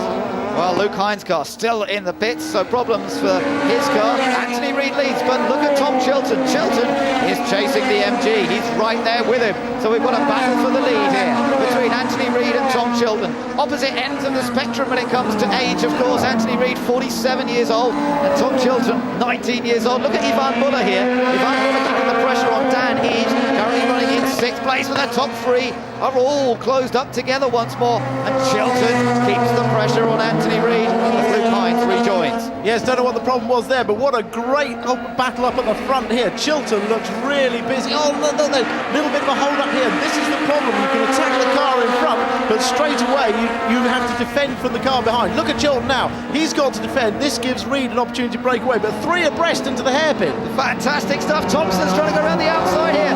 But on the inside is Colin Turkington. Chilton doesn't know which way to go, but he does a great job there. He doesn't squeeze anybody out, and he's still got the place. Turkington's on his inside. Oh, there's a touch there between Turkington and Chilton as Chilton shut the door. But where's Thompson going? Thompson's going to go around the outside. He's trying to take 2nd place around the outside into Duffer's Dip. Oh, that's a great move from James Thompson. He's got past Chilton, and he's gone in front into McIntyre's. Across the grass they go, and James Thompson's in 2nd. That was a brilliant move and a very brave one. Let's not forget, that's where James Thompson had a massive accident years ago, concussed him and putting out of racing for several months. So that was a really brave effort. Rob Huff is pulling into the pits. Rob Huff into the pits, so he has problems, presumably as a result of running wide out of that Clark Curve when he tried to go past Thompson. Look at this great battle. Turkington's through. Oh, straight from Colin Turkington. Physical stuff, but he did it cleanly. That was a great move from Colin Turkington, and it's put him into 3rd. That was a good move. He's been looking up the inside there for several laps because Chilton takes a very direct attacking approach to McIntyre's, and it makes him slow out of the corner. Here we see it again. Well, we missed the approach to the corner, but he left the door wide open there, and that little bit of course cutting there by Chilton is not working in his favour, as unlike some of the other corners where he is making time up. We've still got a great battle going on here. James Thompson versus Colin Turkington. Thompson now in danger of losing that second place. They almost made contact. There was a bit of rubbing going around the hairpin. And now heading down towards Duffers. Chilton's going to try and make it 3 abreast. Turning in there, Chilton just tucks into place. Turkington takes second. It's MG 1 and 2 here at Knockhill. And that was great, hard racing again from Colin Turkington. Thompson's demoted to 3rd. Well, Turkington, we've seen him come alive usually in the last race there. Wow, look at the difference in line between Chilton. It's going to work for him this time. And Thompson's lost 2 places on this lap. But yes, hats off to Turkington for getting through and looking racy in the first race for an MG 1-2. There is Reid versus Turkington down the hill towards McIntyre's. And the 2 MGs have a massive advantage. Turkington's caught up the gap to Reid, but I'm sure on this last lap he's not going to spoil a fantastic 1-2 for MG. This is the last lap, but he has caught up and he's looked very fast this weekend in this race with fastest lap as well. And Thompson and Muller running around, but there may just be a little bit to play for that 10th place, I fancy. Well, it's been a fantastic outing for WSR, for Anthony Reid and Colin Turkington. We were chatting to John Cleland earlier on today, Tim, and John, who keeps a wary eye on touring cars, says over the last year or so he's been extremely impressed by young Colin Turkington. He sees him as a real star, not only of the future but of now, perhaps, in touring cars. But it's his teammate who wins. It's Anthony Reid who wins. Turkington finishes second. That completes his finishing record of every race this year, and Chilton gets a fine 3rd. Thompson takes 4th. Muller takes 5th place. Anthony Reid, a popular Scottish winner here, but Colin Turkington demoted to 4th place for passing under the yellow flag. Jason Plato on pole again for the 2nd race. We're getting all ready for the start. It's going to be Jason Plato versus Matt Neal from the front row. Plato makes an excellent start in the Seat. Matt Neal slots into 2nd place. Rob Collard going well. He's up into 3rd and being chased at the moment by Dan Eves into the first corner. Duffers dip. It drops steeply downhill to the right here, back to the left and into McIntyre's. And Jason Plato has made the perfect getaway from that pole position. He dropped down to 10th place in race 1 to earn it, and now he's going to make the most of it. Well, after his success at winning the 2nd and 3rd races in previous meetings, everybody else has cottoned on. The team dynamics in the competition with Halford's Hondas, they say they've played it careful in the first race. We'll now see if they've got real pace from Matt Neal and Dan Eves to challenge Plato. Ivan Muller now trying to get past Sean Watson-Smith. We go on board with the Frenchman. He's on the outside now. They're coming to the slowest corner, the Taylor's hairpin. It's hard on the brakes here. Down to 1st gear to scramble around. He's still trying to go around the outside, but Sean Watson-Smith in that Proton is keeping their speed up. Oh, they almost bashed door handles there. Now heading up high up the hill. It's a lot of acceleration required from the engine before they level off here and get into the braking zone for the first corner. Every time Muller does this, he's taking the championship in his hands. He can't risk a non-finish, and there he concedes to Sean Watson-Smith, who gets very sideways, not once but twice, as they approach McIntyre's. Now there's 4 cars all amongst each other. Yeah, and Tom Chilton's joined out. Thompson's off. Thompson's been tapped by somebody. Can he get back on circuit? I'm not sure. Yes, well, he might do. Yeah, there he is. He's got back on in front of James Kay, but he's lost a lot of time. Sean Watson-Smith, Ivan Muller, then it's Colin Turkington, then it's Tom Chilton, Anthony Reid, and Thompson's dropped a lot of places. Oh, disaster for Carl Breeze and the GA Motorsport Alpha. Yeah, it's end of race for that car, I'm afraid, but back on board with Ivan Muller. This is the situation we've seen for a couple of laps now. He gets a better exit from the hairpin, but loses out in straight line speed. But now look, side by side. Meanwhile, Danny's trying to get past Collard, and Muller is past. Muller has got ahead of Sean Watson-Smith just behind. There he is, look, the Vauxhall ahead of the Proton. And now it's the MG of Colin Turkington trying to do the same. The South African driving that Proton, doing a brilliant job. It's his job to try and hold on to his position. He's not doing anything wrong. He's placing the car well, and it's up to them to find a way past. Absolutely, he's racing for position, and he will fight for every one of them, but they're going to gang up on him. Turkington will want to pass as quickly as possible so as not to let Muller get away. Reid is patiently waiting at the back of this queue. He's only moved up 1 place from his starting position of 10th, and he's not out of this championship, so he'll want to score good points. Here comes Colin Turkington trying the outside route once again, but he's got to watch out. Reid! Yeah, Anthony Reid! Oh no, there's contact there between Chilton and Turkington. Reid almost collects collected them, and somehow they're all still going. It's such a tight corner that is, and Chilton trying to look up the inside, Reed looking up inside of him, and nearly at the tip. Oh, and that's Turkington with steering problems. Yeah, that car's crabbing. It's not looking healthy at all. Reed then, and Tom Chilton. Look at Rob Huff. Rob Huff has joined the party from, remember, he started right at the back in the Seat, and he's now there with Tom Chilton. He's in 10th place. That's been a good drive so far from Rob Huff. Turkington has gone out, hasn't he? Because we know he's limping round, and I think... Oh, look at that! Chilton nearly over. Well, so close to rolling over there. Chilton, that's short wheelbase, little car, the Honda, and he's been riding the curves, but that time he just launched it up in two wheels, stunts fashion. Well, that was so close to disaster. Well, I saw that a couple of times in qualifying yesterday. He had it up on two wheels. He is not scared. He is so committed. Look at this again. Over the curve, up it went. And I tell you what, he did that a few times in qualifying yesterday. James Thompson is down in 13th position after that problem he had, and in fact Thompson's come into the pits. Watson-Smith and Huff, little contact there between Rob Huff and Watson-Smith. They're still side by side as they come up the hill. Both these cars have strong engines. That's Seat, very quick in a straight line. Look at Muller, he muscles his way past Collard. Ivan Muller is into 4th place, and this could be a crucial race in the championship. Thompson is out, Muller could be on for some very useful points here. Now, there's Jason Plato. It's 1.9 seconds his advantage over Matt Neal and Dan Eves. On board with Ivan Muller. What a fantastic shot, looking straight into the eyes of Ivan. He's in 4th place, remember. He's a little bit behind Dan Eves, but he can focus on scoring those 8 points that will put him 7 ahead of his big rival James Thompson in the championship. And Plato does not seem to be under too much trouble here, even though he's got Matt Neal. But what about Rob Huff? Rob Huff might have a chance here of getting past Ivan Muller. He's got down the inside into Clark. He's hit him, slid into him slightly there, could have damaged the Vauxhall, steering Huff onto the grass, and that's pretty dramatic stuff. But Huff now in 4th position. Well, I mean, Ivan Muller will not like that one bit. He doesn't like anybody racing him too closely when he's going for the championship. He's fighting back. Rob Huff may have some damage to his car. What a shame. He's driven brilliantly. He got a good run. He's got to run through the chicane. He's gone up the inside, trying to make a clean pass and get alongside, but locked the brakes up a fraction and ran into Ivan. So Jason Plato into Duffer's Dip. Matt Neal that bit closer. We're on to the last lap now, and Luke Hines now getting down the inside of Rob Huff. So Rob Huff dropping back again.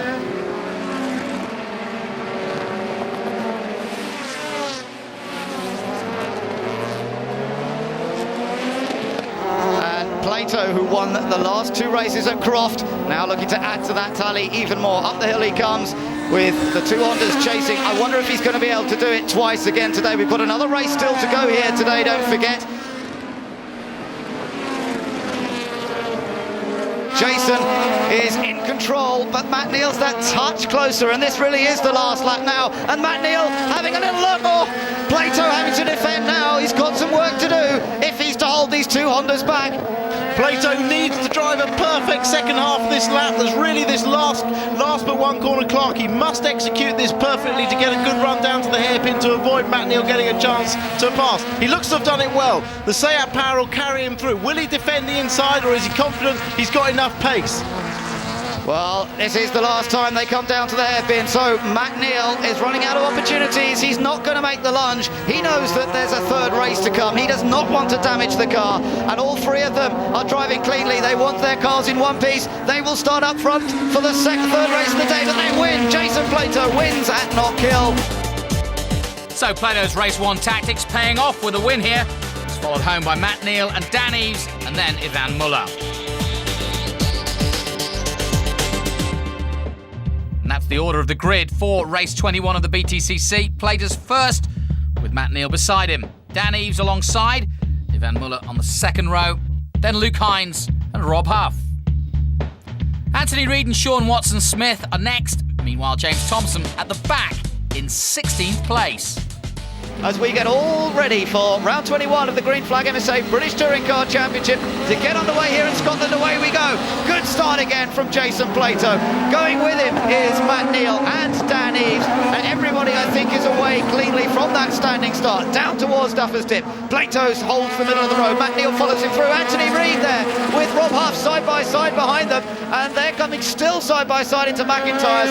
Anthony Reid on the inside, Rob Huff going around the outside of him. Great battle between those two, and it's still continuing as they come up to the chicane, but Plato's making a break. Huff over the grass, so is Reid, and those two, it always looked like something was going to happen, and Dan Eaves now making a move to try and get past his teammate. He's done it, he's into second place as Plato is getting away. Plato's got the art of starting this Seat absolutely nailed. He's made a brilliant start every time he's been on the front row. Luke Hines on the third row backed everybody up with another poor start. He made one at Mondello, but Eaves looks to be on a mission, and so is Huff. Yeah, here comes Rob Huff, but he's squeezed out there by Van Muller. Muller just eases him out to the very edge of the track, and Huff has to tuck in behind him once more. Then it's Anthony Reid and the MG. Behind him is Sean Watson-Smith. Then it's Luke Hines, and this is a good battle. James Thompson trying to get past James Kay, and Thompson's up to 10th already. That's a fantastic first lap from Thompson. Reid getting inside Huff as well. Anthony Reid dives past the Seat. Hines got past Thompson in the background. Don't know where to look next. It's action and plenty in this year's British Touring Car Championship. The cars at the front are the heaviest, the cars behind the lighties, they're trying to fight their way through. Reid's on a mission, he's still a championship contender, he won the first race, he wants a top four or even a podium this weekend. Dan Eaves has been very quick in that orange CompuTeach with Halford's Honda all weekend. He was my teammate here back in 2002, and he does have this circuit absolutely nailed. By contrast, his teammate Matt Neal is going backwards. Yeah, Muller's past him, and now Reid's coming past him. And Rob Huff, everybody's barging Matt Neal out the way. Very rudely removed from what was initially third. Now he's way down the order, dropping back corner by corner, looking back from Anthony Reid's MG, looking over the boot lid, through the rear wing, and back at the Seat of Rob Huff, but it's his teammate, Huff's teammate, Jason Plato, who leads again by 1.1 seconds at the moment. Thompson's now got past Hines. Here we are, riding on board with James Thompson, heading down towards Duffers Dip, but Matt Neal is just that little bit too far ahead of him. Neal hops over the curb, not quite as much two-wheel action as we saw from Chilton, but still very close, bit wide there from Matt Neal. Yes, this is the section where the others are a lot quicker. Watch the line through hopefully the head-on camera. Matt Neal takes it quite tidy. The others cut more of the chicane off and carry more speed out of the corner, which leads down to the next one, and therefore an overtaking. Classic overtake by Thompson, exactly as we called it. Side by side those still, Tim, as they come out of the corner. Great clean racing between Matt Neal and James Thompson. 2 stars, and look at Reid. Reid's got on the inside of Ivan Muller, and he's taken third place. Well, that's a really dynamic move from Anthony Reid. It was clean too, and he's moved into third. Muller is back down to 4th position, and Rob Huff's right there with them too. So for Anthony Reid, race 1 winner. He's on. Oh, Thompson's been hit.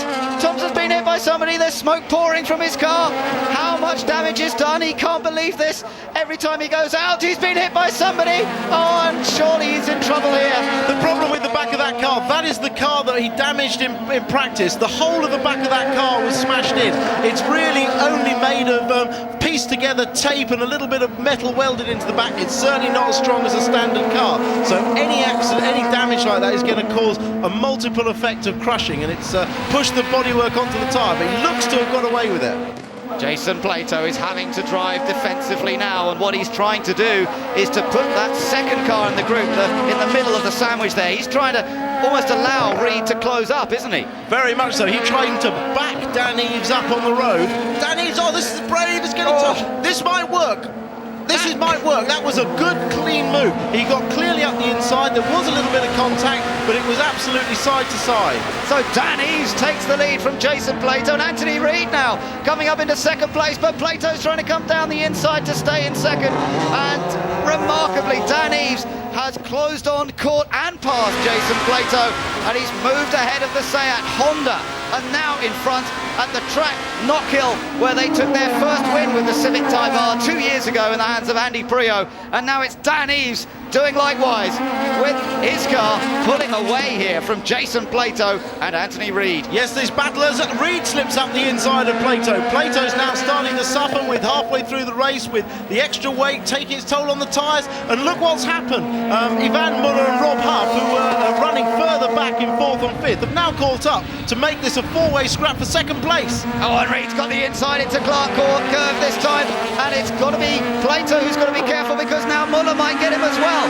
Muller trying to get alongside. These two have real history between them. They used to be teammates. They fell out big time a couple of years ago. They've had a couple of dices this year at Mondello in particular where it went wrong, but it's clean at the moment. Muller has got past Jason Plato, and now Plato only has his teammate Rob Huff right behind, and you can see the difference that the ballast is making to this man, Jason Plato. He can't be as quick as earlier on because he's carrying more weight in the car. This is the way the rules are set this year. This is the way to penalise the winners. It makes for some fantastic racing. As you say, Jason Plato was able to win the second race fairly comfortably, just can't keep the pace up with the success ballast added. And he's now got his teammate Rob Huff, who's at the moment being fairly gentle with him at the back. But will Rob Huff suffer? Oh, Muller's had some contact. Yeah, he's got the tyre rubbing on bodywork like Thompson had earlier on. Thompson's still running in 6th place at the moment. You just saw him in the background there. But Muller now with a bit of damage to the bodywork. Now Plato will try and line him up for another pass. Down into the hairpin, Taylor's hairpin. Here we go. Is he going to give him a nudge? He does. He gives him a little tap into the corner. He goes one side, Huff tries to go the other, and Muller is sandwiched in between, and Plato's back through. Muller will not like that. It's his arch enemy, Plato, just easing him wide on the brakes there. Now he's got the other Seat attacking him on the other side. They are quick up the straight, even with the balance. Will Muller brave it out on the inside? They're going to be side by side round Clark. Just holds it. Muller will be absolutely fuming. That bumper's finally come off, so he hasn't got that to worry about.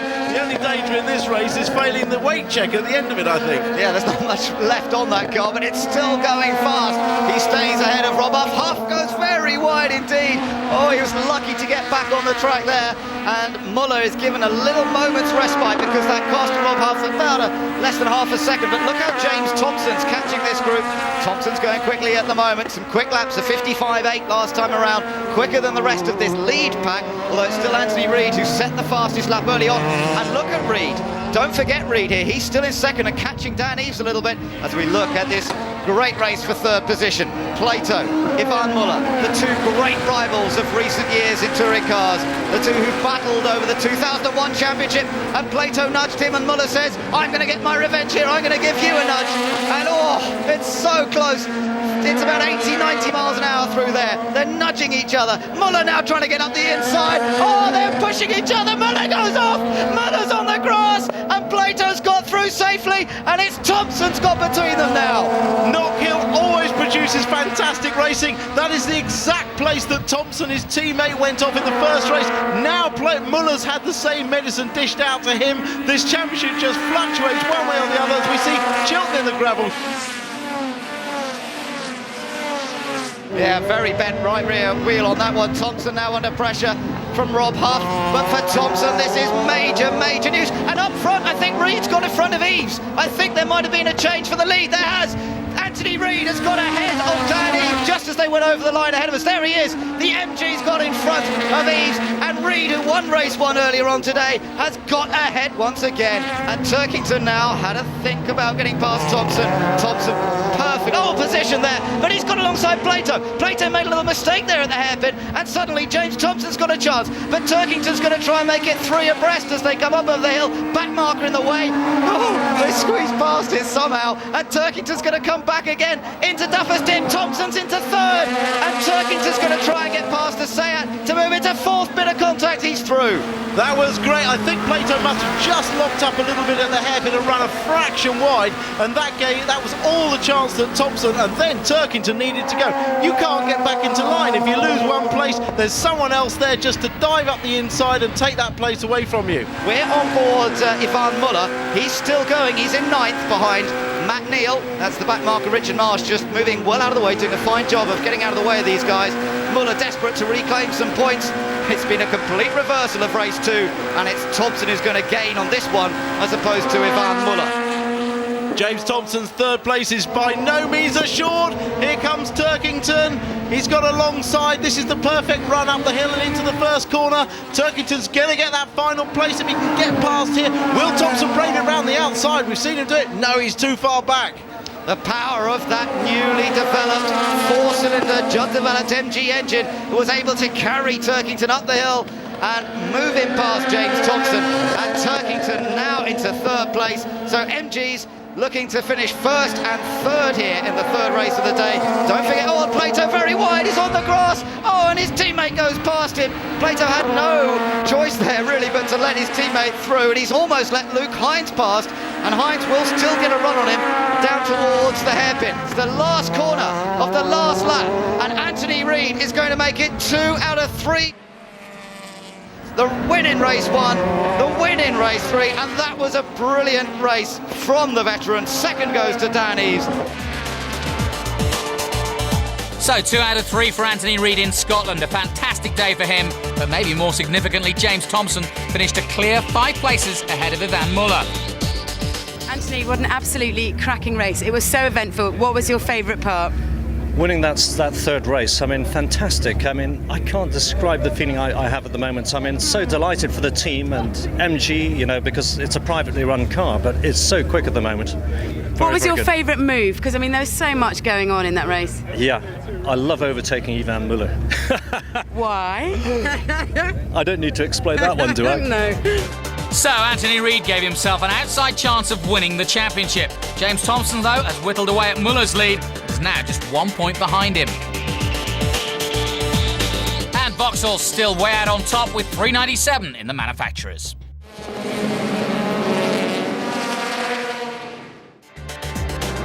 Brands Hatch was next, this famously unpredictable track where Anthony Reid will be hoping to make his own impression on the championship race. That would mean edging out Muller and Thompson. We're getting ready then for the start of round 22 of the Green Flag MSA British Touring Car Championship. It's a crucial time in the points battle. What is going to happen here? Matt Neal versus Ivan Muller from the front row of the grid. It's a good start from the orange Honda of Matt Neal. James Kay is slow away from third place. Luke Hines going past him, but Matt Neal has got the best start. He leads as they go into Paddock Hill Bend. There's a bit of punching behind. You can see Tom Chilton going around the outside in the black Honda. Coming up, there was also Sean Watson-Smith in the Proton, but it's Matt Neal that leads at the hairpin for the first time. Chased by Ivan Muller and James Thompson. It's James Kay who's managed to stay in fourth. They've got a spinner at the back there. That's Carl Breeze. Unfortunately, I thought we were going to get every car around the first 2 corners. Carl Breeze unfortunately turned around, but at the front, absolute perfect start by Matt Neal, but immediately under pressure from Muller. He didn't get any of that wheel spin. He just drove that car away from the start absolutely perfectly. And the off is the Hodgetts in the Alpha. He's off at Clearways now. We don't see what happened there, but that's on the turning in point to Clearways corner. Stefan Hodgetts, after looking as though he was going to get a top 10, and of course that's put Turkington into 10th place now. They've got an MG into the top 10, and it could be into pole position for race 2 here. 23 laps have been completed, 4 laps to go. Matt Neal is still the race leader. Ivan Muller in second, James Thompson in third, James Kay is fourth. Luke Hines still chased by Rob Huff. There is the battle for third, but poor Stefan Hodgetts is out. And we're on board briefly with Jason Plato, comfortably in 9th place. Will he dare try and drop 1 place to finish in 10th? It might be too risky. Matt Neal has crossed the line. He's onto his last lap now as Tom Chilton still puts the pressure on Luke Hines for 5th place. But Matt Neal looking to take his second win at Brands Hatch this year, having won here in April. He has really controlled this race from pole position. A great start from him.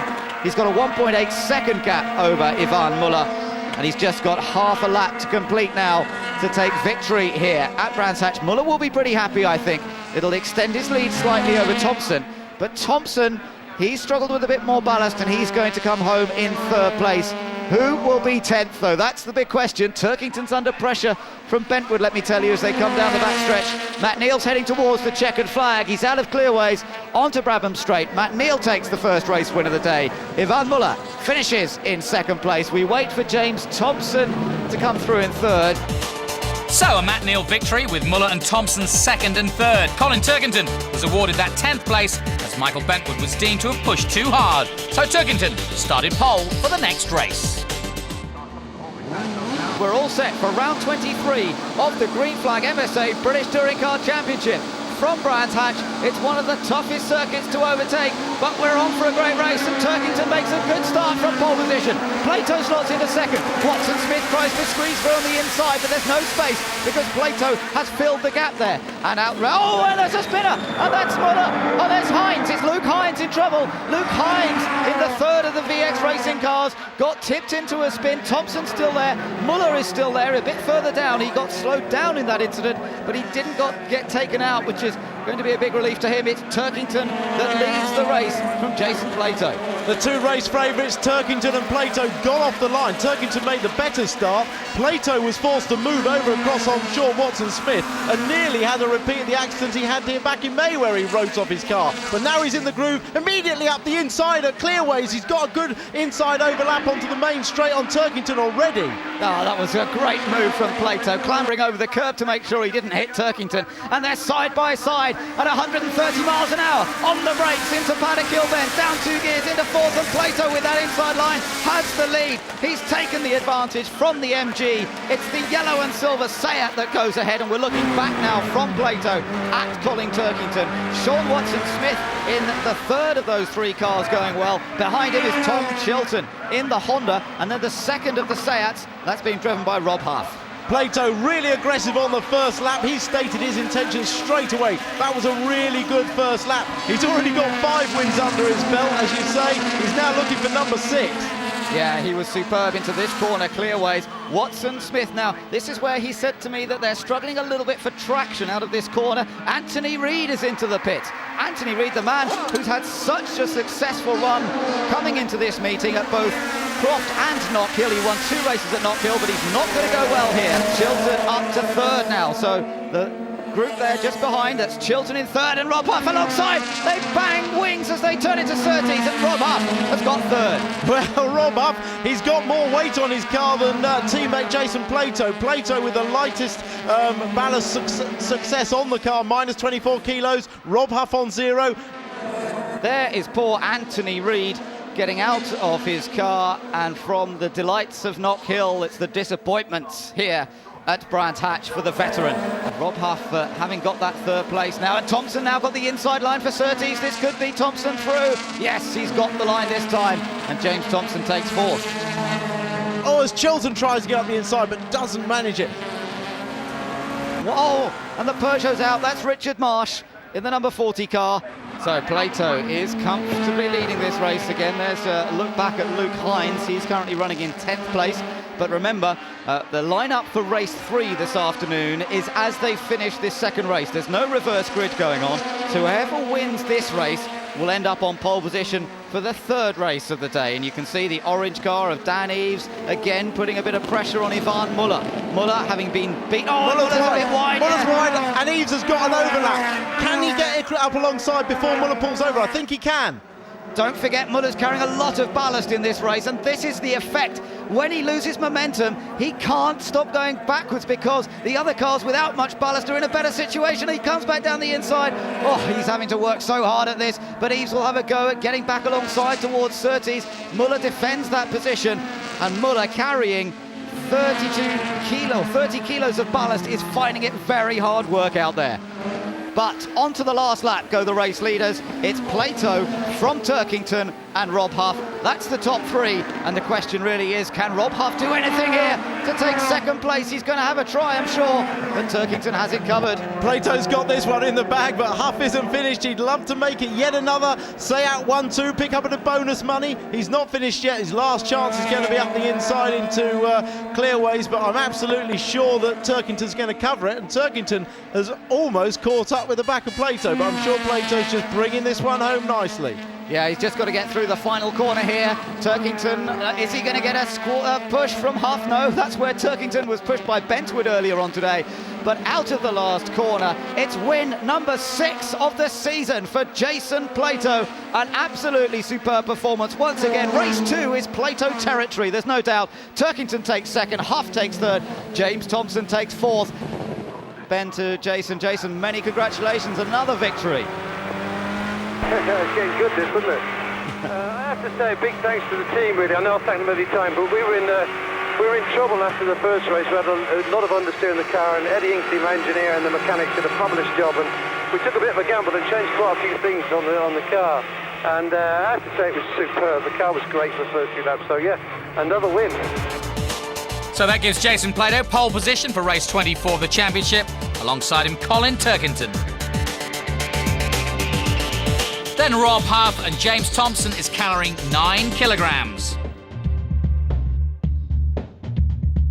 Matt Neal and James Kay are each a little bit lighter. Ivan Muller is minus 21 kilograms on the 4th row and has ground to make up. And it's Jason Plato versus Colin Turkington on the front row of the grid. Wait for the lights to come on and then to go out, and we'll be racing. And it's a good start from Turkington and from James Thompson.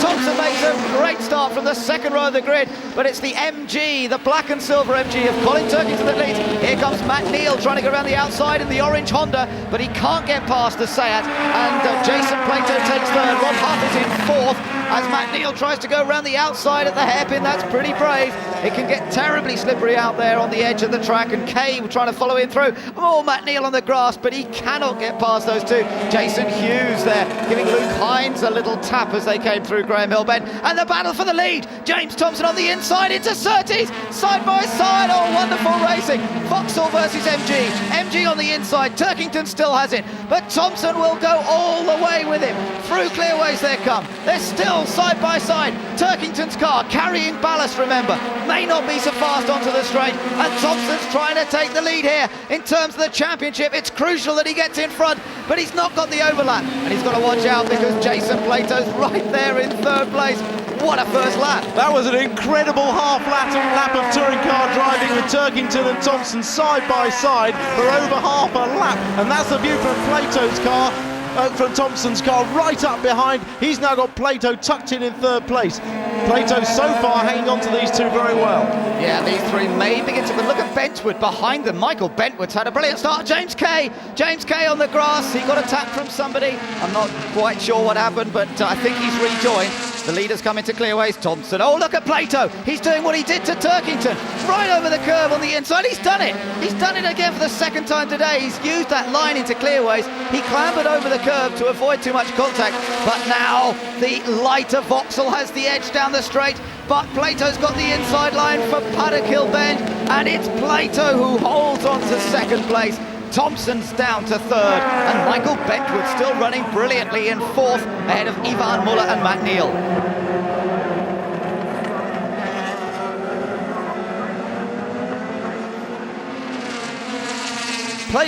Plato got up the inside, his favourite place to pass, that is. He's got a bit of an overlap, and the Seat, even with weight, is quick. What a move that is from Plato. He just doesn't break going into clearways, and he gets up the inside before the other car even knows it's there. It's fantastic racing. We're looking at the view from James Thompson's car, and Plato's through. Plato's taken the lead despite carrying ballast. He's got in front of Colin Turkington. Look behind. Ivan Muller trying to make a move there on Thompson. Thompson had it covered. Meanwhile, Rob Huff in the silver and yellow Seat trying to go around the outside of Michael Bentwood and not quite able to manage it. He's got the 2nd orange Honda of Dan Eaves behind him, and then it's Luke Hines, the 3rd of the Vauxhalls, the Works Vauxhalls, but Jason Plato using that line at clearways to perfection. Turkington has to keep an eye on his mirrors because Thompson is now getting closer and closer as they head down the Brabham Straight again, up to about 130 miles an hour here, then onto the brakes. Through the plunging Paddock Hill corner. Look how he closes up through the corner, but can he get to the inside? No, he can't. What he's looking to do, oh, and Bentwood and Huff make contact. Bentwood's on the grass. Can he stop in time? Oh, he did brilliantly to keep it on the island, because it looked to me for a moment as he was heading for the gravel trap. Yeah, just for his pleasures, he got a whack, I think, from Dan Eaves as he came back on, but brilliant car control, did very well to hold it, and obviously here Rob Huff disputing that track on the way up the hill to Druids. Muller's gone down the inside. Oh, it's tight there, but once again, he's not quite through. Thompson's going to have to be quick to cover the inside. He is, and as we look at it now, Muller is trying to go around the outside at the hairpin with Matt Neal in the Honda also trying to follow him. Well, that was close at the fastest part of the track there through Paddock Hill Bend. Muller just rubbing on the back of Thompson, and that will certainly get Thompson's blood boiling. He doesn't want that. Here we go. It's a late lunge up the inside. Gets a bit of an overlap. Then I think backs out of the manoeuvre, but just a little bit of contact. And both drivers doing well to cover that move and stay on the track. Great example, perhaps. Look at this, Muller now getting on the inside, but these two have so much respect for each other, and you could really see that in that move, but now Muller's got the advantage. Thompson cannot afford to let Muller beat him here. They're still side by side as they go into Paddock Hill Bend. Muller's got the advantage. Thompson's going to have to be careful, otherwise he'll lose the place to Matt Neal behind him, and Matt Neal's on the inside of Thompson here. Matt Neal's going to go through, he's going to follow Ivan Muller, and so's Rob Huff. So Thompson could be in big trouble here. He's got the inside line for the next left-hander, but Thompson has lost 2 places on half a lap. Yeah, slight mistake from Thompson there. He let Muller get up the inside along the start-finish line, and then perhaps foolishly tried to go around the outside of him with Paddock, and all that did was allow Matt Neal to cut back underneath him on the run up the hill to Druid. So perhaps he would have been better off giving up that position and saving himself losing 2. Very Kerryman we saw in the pits in the Proton. Looks as though he's not going any further, but Thompson still under pressure here from Rob Huff as they come across the line. And Thompson having dropped to 5th place now, it means that the championship lead will go back to Ivan Muller if things stay as they are. You're on board Ivan Muller's car as he comes to the outside, does he? Yes, he's forced to the outside by Turkington taking the tight line. Oh, there was contact almost between them, and it's through goes Matt Neal. So Matt Neal gets through as a result of Muller trying to get Turkington, and there's tyre smoke coming off Turkington's car, and Matt Neal's got past both of them. Well, Muller went to the outside of Turkington. Turkington took his line, and of course that made sure there was contact on the approach. Well, there was more contact there, but it was a perfect opportunity for Matt Neal to get through into second. And now we'll see whether he can close down on leader Plato. And Huff has got past Thompson as well, just behind that. Oh, and off has gone Richard Marsh, one of the privateers. Across the line, and Matt Neal 0.4 of a second faster than Jason Plato on that lap, as meanwhile they're side by side again into Paddock Hill Bend, and this time Muller has got past Turkington. So Muller ahead of Turkington. Turkington now trying to defend from Rob Huff, and Muller now into 3rd position as a result of that. So the reigning champion, the Frenchman, the star of ice racing in France in the winter months, but the star of British touring cars over recent summers as well, finally wrapped up the title for the first time last year. He's got himself there into 3rd position, and his big championship rival James Thompson is still languishing down in 6th behind Turkington and Rob Huff in car number 12. Well, Rob Huff will be all over the back of Turkington now. You can see the Seat holding a tight line on the exit there. He has got a good engine in that Seat, and he's all over Turkington. But in front of these two, you've got Matt Neal wringing the neck of his little Honda, trying to catch up. And again, a faster lap than Plato. Huff is a tiger. He's trying to get the overlap. It's so hard. Yes, he's done it. Yes, he's done it. Yes, he has definitely got an overlap. That was close. Turkington thought about closing the door on him, but that wouldn't have been a wise move on Huff.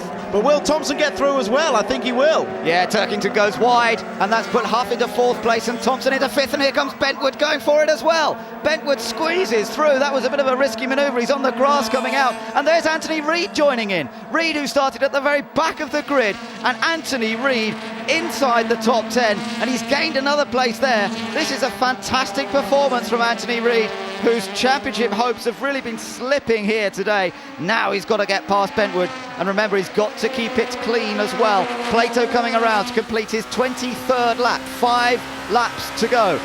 Matt Neal still 2nd, Ivan Muller is in 3rd place, then it's Huff, then it's Thompson, then it's this battle, Bentwood versus Reid for 6th place. Oh, Thompson in the gravel there, coming out of Paddock. Well, can you believe it? All the hard work done, gains the positions, and now he's giving it away. This could be a crucial moment in the championship. Oh, and James Kay has gone straight on at the top of the hill. Everything's unfolding in these last 5 laps. It has all changed as Thompson has dropped a number of places. James Kay off, and we're surely going to see the safety car come out, because that's in quite a difficult position on the exit of the hairpin. We'll wait and see. No confirmation of that yet. Yes. Now we see the boards come out.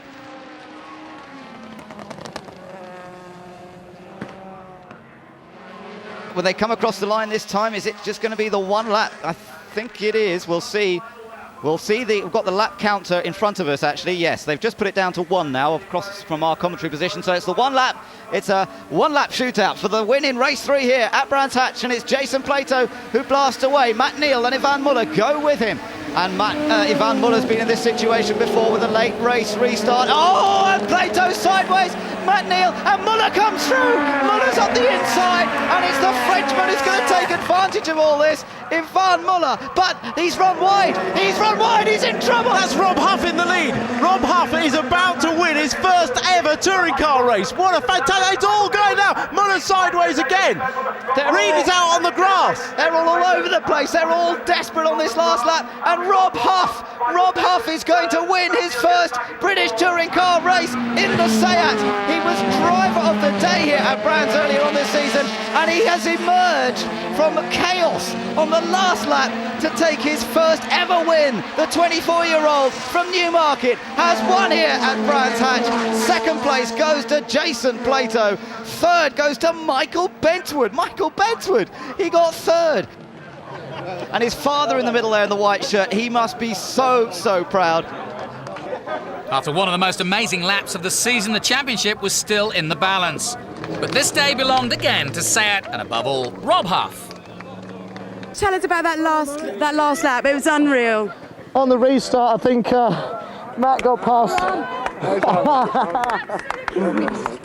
Matt made a move on Jason. They both got turned around. Muller went up the inside of Jason, out-braked himself. I went up the inside and cruised home. Unbelievable. Absolutely brilliant. Well done, you. Unreal. Well done.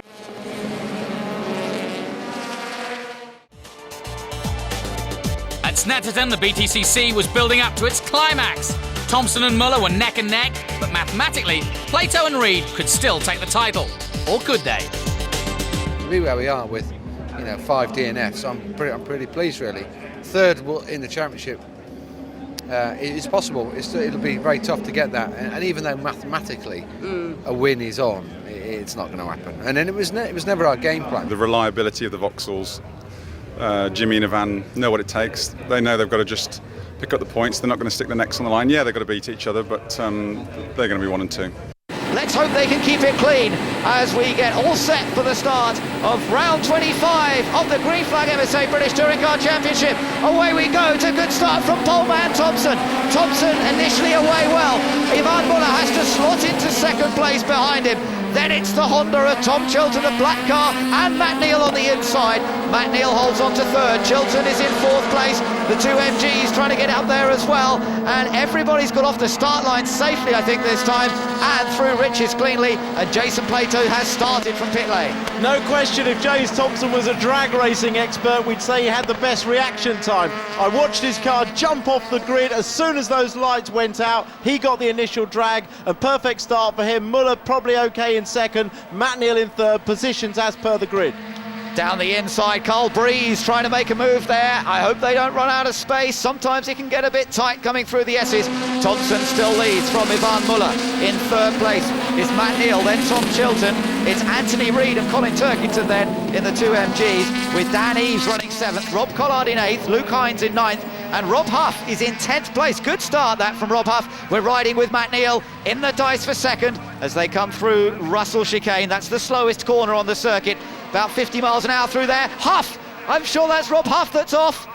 And he had got up to 10th place, but now he's lost all of that ground. Well, that's a disaster. He had a really good start. Here we see a replay. We're coming round Coram. Oh, and he's had a touch from James Kay. Got out onto the marbles. Absolutely no chance. This is the race for third place. He's right down the inside into the bomb hole. Oh, you never go through there. But Tom does. He's gone down the inside. And Tom Chilton has moved into third place, passing Ivan Muller. Yeah, and with a big oversteer there in the middle of Coram at 100 miles an hour, we can see he's driving on the maximum. That was good to move over. He passed. Oh no, don't start doing that, Tom. As soon as you get the car sliding up, you're like that, you'll slow out the corner. But a very brave move down the inside of the bomb hole, and Muller sensibly, and perhaps he obligated to give him room, bearing in mind his championship position. Oh, and contact between Watson Smith and Stefan Hodgetts. Oh, he nearly goes over. That was on the approach to the bomb hole. Well, I suppose Watson Smith would say that was payback to Stefan Hodgetts for trying to put him in the pit wall at Brands Hatch, but we didn't see the start of that, but that could have been very dangerous. The car so near to digging in and rolling over. Could have been a huge accident.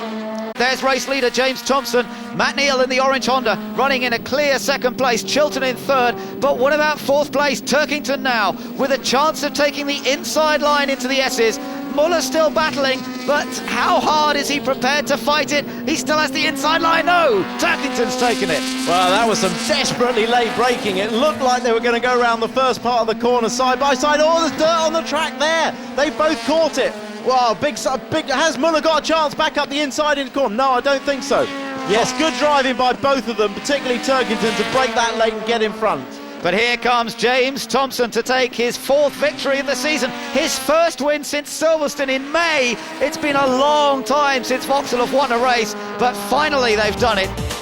How important will that win prove for James Thompson come the end of the season, with Van Muller back in fifth? James Kay and Luke Hines, who finished 9th and 10th, complete the front row for round 26. So we're all set for the second race of the day. Here at Stetson, the lights go out. Who makes the best start? Good start from Rob Collard and from Anthony Reid, but Luke Hines gets away from pole position. The youngster doing a fantastic job there, and it's Anthony Reid who's moving up into second. Everybody's punching behind. It's all getting a bit close there. Matt Neal in the middle of that pack. Colin Turkington right there too. Thompson's not away very well. I saw Plato already ahead of Thompson, and James Kay down the inside. It's getting a bit close as they go through Sear, and Rob Huff comes out, and so does John George. John George on the grass.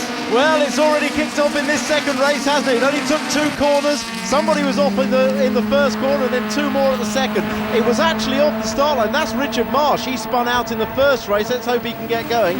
A great start by Luke Hines, and Reid was able to slot through from the second row and get there. But it was actually from the outside of the front row, James Kay, that got a miserable start, and that blocked off Collard as well, and everybody on the outside of the grid was slow away. Luke Hines is doing a good job actually so far this race. He's made a good start, he's got into a rhythm, and he's got the opportunity to build on that lead if he can, but don't discount. Well, Reid has closed up dramatically on that lap, and straight away as I say that, he's on his bumper, and now we'll see what Hines is made of. Yeah, Luke Hines must have made a little mistake somewhere, but no, Reid can't afford to do much because Muller's on the inside. Oh, at Cora they touch. Surely there was a touch. Reid was sideways. Muller's now got the inside line, and he's going to take second place here from Anthony Reid. Muller goes second. It's still Luke Hines leading, but the Frenchman's now moved up 1, and Thompson is still down in 10th. Well, that called on Anthony Reid's car control skills par excellence in that fast 105, 110 mile an hour corner, and he won't thank Muller for giving him a tap on the way in. Granted, he didn't give it much room, but these two have a lot of history behind them, so I think Reid will be looking to fight back. Yes, indeed. Look at behind there. James Kay making contact with Dan Eves. Oh, it all goes wrong. Eves is spun out. That started at the previous corner. James Kay and Dan Eves banging doors there as they came out of Riches, and they pay the price as they come through Sear. It's still Luke Hines who leads this race, but Eves now out of the challenge for 4th place. That's where he was running. No longer, I'm afraid. Well, poor Dan Eves, he was actually spun out the end by his own teammate Matt Neal, but totally blameless. Oh, look at this. Oh, and Luke Hines has gone white. I saw the oil flag there, Tim. That's what's happened. They're all hitting oil. Yeah, you're right. There's oil down. Luke Hines went white. He's now got dirt on his tyres. Well, coming through out of Coram now, and Anthony Reid back into second place. Van Muller back down to 3rd. It's all changed again. 4th place is Turkington. So Colin Turkington has come up from 8th place last time around into 4th position as they come across this line again, and the completion of 4 laps. Where do we look next? Well, it could well be that there's a lot of mud and dirt down at that S's. There's always a lot of action there. These cars do take a lot of curb and a lot of grass, and this time of the year with it all dry, it brings on a lot of dust and dirt, and that's just enough. Well, we're seeing a replay here of the Kay and Eves incident. Kay gets up the inside, pushes Eves out just as Matt Neal's turning in, and it taps Eves into a spin. There is Plato, and Plato is catching Muller now. Grudge match or what? Ivan Muller and Jason Plato, they had a coming together. That was across the grass. Matt Neal, by the way, there, just coming through Russell. So he's lost a bit more time. But they hit each other at France last time out, these two. They've hit each other in the past, and back in 2001, when Plato won the championship, they came together here at Snetterton, and the S's both were flying across the grass. They both survived it, but here comes Plato now, challenging Muller. Muller comes across, but Plato's got the inside line. Nothing he can do, and Plato's into 3rd place. Well, Well, that time it was very clean, but maybe it's not quite over yet as Muller fights back, but he's on the outside. Certainly Muller ran into Riches a little bit quick. That's twice he's done that this meeting, once in qualifying, once in the first race. Plato, the opportunist, straight up the inside. Now it's a battle of the late breakers into the S's. This is going to be so close, you can go around the outside. Muller's done it, great late braking. The touring cars slightly better brakes than the BTCC cars, and Muller needed every little ounce of braking there to get around the outside of Plato, so he'll have to start that fight back again. We're looking at the back of Matt Neal's car from Tom Chilton's Honda, and Tom, of course, had a great run in the first race of the day, finished third. Now he's been stuck down there, Plato and Muller are at it again, and trying to get in there is Turkington.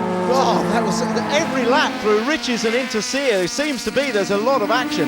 Muller was holding this whole gang of cars up, and it's resulted in Plato getting back through into the lead, and this time he's got enough of a gap on Muller. He should be able to brake and stay in front. So Jason Plato this time is up into third place. Ivan Muller cannot challenge once again into the S's, I don't think. There's no room here.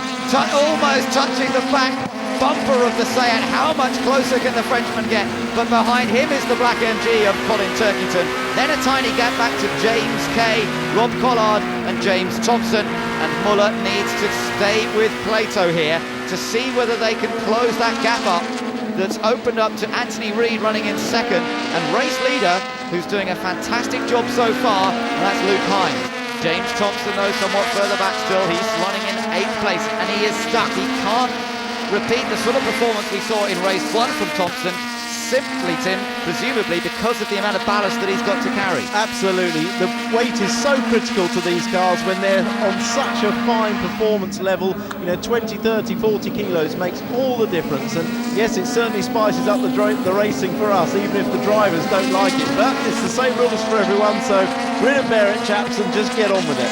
I think, and Matt Neal's getting on with it, but he's going off. And he's got damage to the front of that car. Looks like he's gone straight on down at the end of the straight of the S's, probably elected to go straight across the grass and not realised how bumpy it is. Yeah, he's gone straight, may even have had a puncture. He had damage to that left front already. No, the tyre looks intact, but that is so bumpy, that infield section, that he really should have gone straight on when he realised he couldn't make it and just got up the escape road. Well, he tried, didn't he, but didn't make it. I think Luke Hines, going on to his final lap, has enough of a gap here over Reid not to worry, but Plato might put in a last lap charge to try and wrest second position as Muller and Turkington, you just can't separate these two. Now, you'd think there was a tow line between them, wouldn't you? There's the amount of... Well, this could help give Turkington a better run onto the straight. If he times it right, he'll get a good run through the corner there. Yeah, that's good. That's very good. It may be a little bit too early, but when you get the slipstream, seemed like he almost had to back out of it then, but Muller's defending the right-hand side. We haven't seen him go down there, so he knows that Turkington's close. Yeah, here we go then into the S's. This is where Turkington's had a look a few times, but not close enough. And as they come through the S's, it's still Muller, still almost pushed around by Turkington. We're running out of time now. Turkington needs to do something a little wide there from Muller. Not really a problem though, just Coram and Russell to go. Now you can sometimes be very brave and break down the inside here. I'm not sure he's going to have time. Luke Hines emerges from the last corner. He's going to take the win. Muller, I think, is going to hold on to fourth. Luke Hines will take his second win of the season here at Snetterton. Second place goes to the MG of Anthony Reid. Third place goes to Jason Plato. Fourth goes to Ivan Muller. We've not seen you on the top step of the podium for a few months. No, since first race at Brands Hatch. That was a nice, clean and tidy race for you. Yeah, I managed to keep in front. Got a really good start. So that was what I was dreading, big time. It's getting the start, because lately I haven't been doing good starts. I actually got a good start, got a gap, and just managed to, fight to death to keep it in front. So James Thompson just inching away from Ivan Muller in the championship. But there were still lots of points to play for, starting with round 27, the climax of the day's racing at Snetterton. Luke Hines on pole position for this race, Anthony Reid with a useful second place.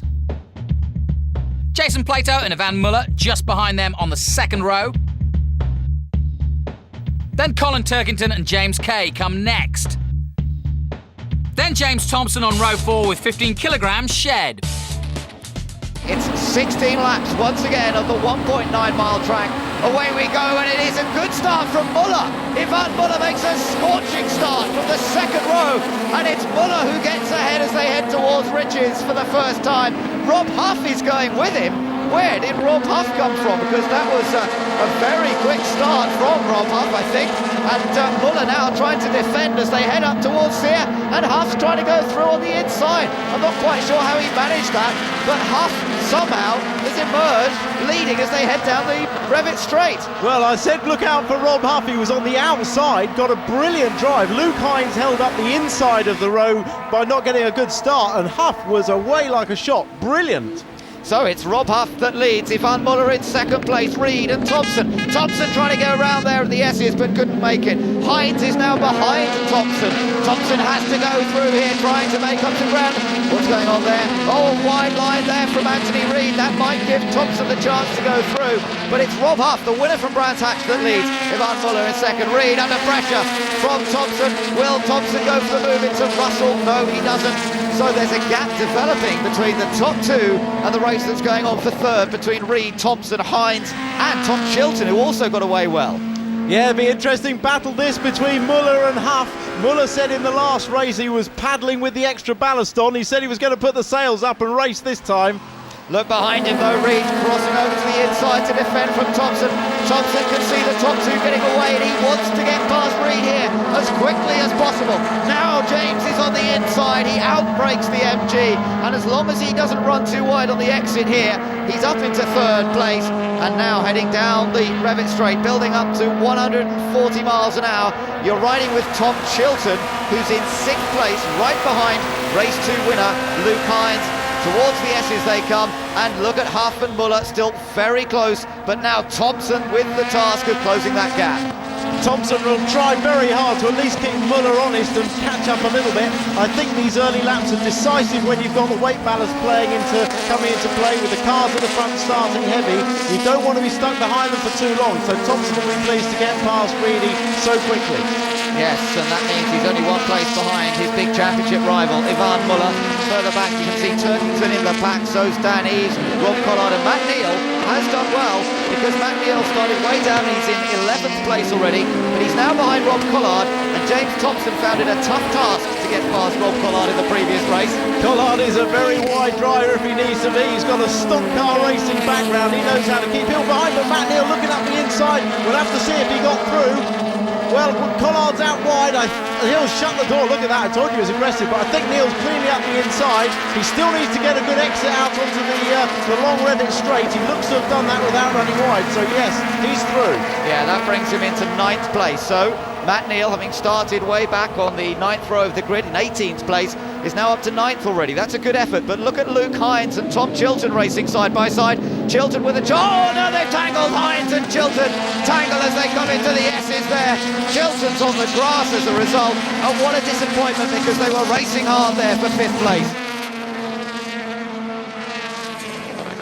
Look at Ivan, how relaxed is that? Both hands off the wheel, little stretch of the arm. How relaxed is he feeling? Oh. Well, Rob Huff, he's driving for a job next year. He doesn't have a contract with Seat. Seat are keeping former champion Plato and the newly crowned Seat Cupra Cup champion James Pickford. They desperately want to run a third car. They'd be mad to let this man go. Here's Matt Neal having a go. He's good on the brakes here. I think he's done it. Can he hold it in tight? Yes, he can, and get a good exit. Good move by Matt Neal. That takes some guts to do that coming round after the 110-mile-an-hour corner at Corham, and his teammate now seems to be reinvigorated, having seen Matt go past. He'll try the same manoeuvre. Yeah, up towards Riches, but Reed makes sure he has the inside line. He'll force Dan to go the long way round. Not going to be easy to do that. But Reed does look as though he may be struggling a little bit now as they come round there on their final lap. Thompson, is he going to try anything spectacular on this last lap to take second place? Surely neither of them are going to catch the yellow and silver car ahead. That is Rob Huff, and he is going to take his second win in 2 meetings. What a remarkable turn of fortune and of skill for Rob Huff, because he won at Brands in an opportunist piece of overtaking, but this time he has led it pretty much from the start. A remarkable getaway off the line, and ever since then he's been in front, he's been in control. Muller's not been able to find a way past him.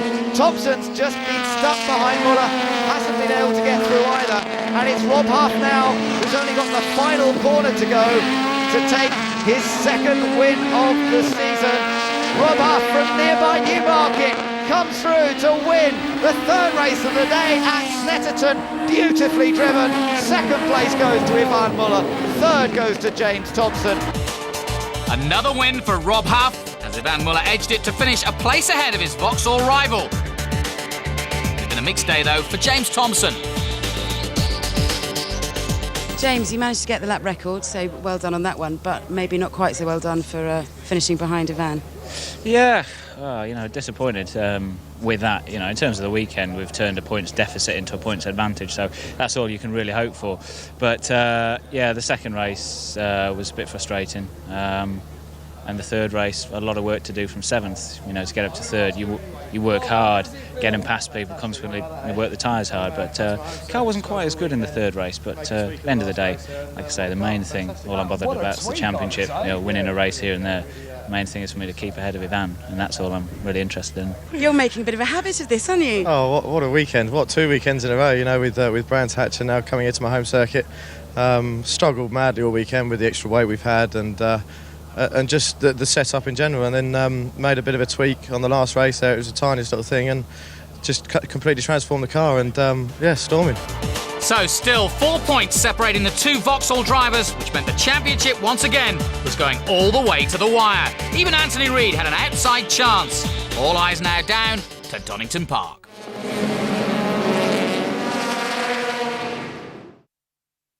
So for the third season running, it was down to the last meeting, and just like last year, it was Muller versus Thompson.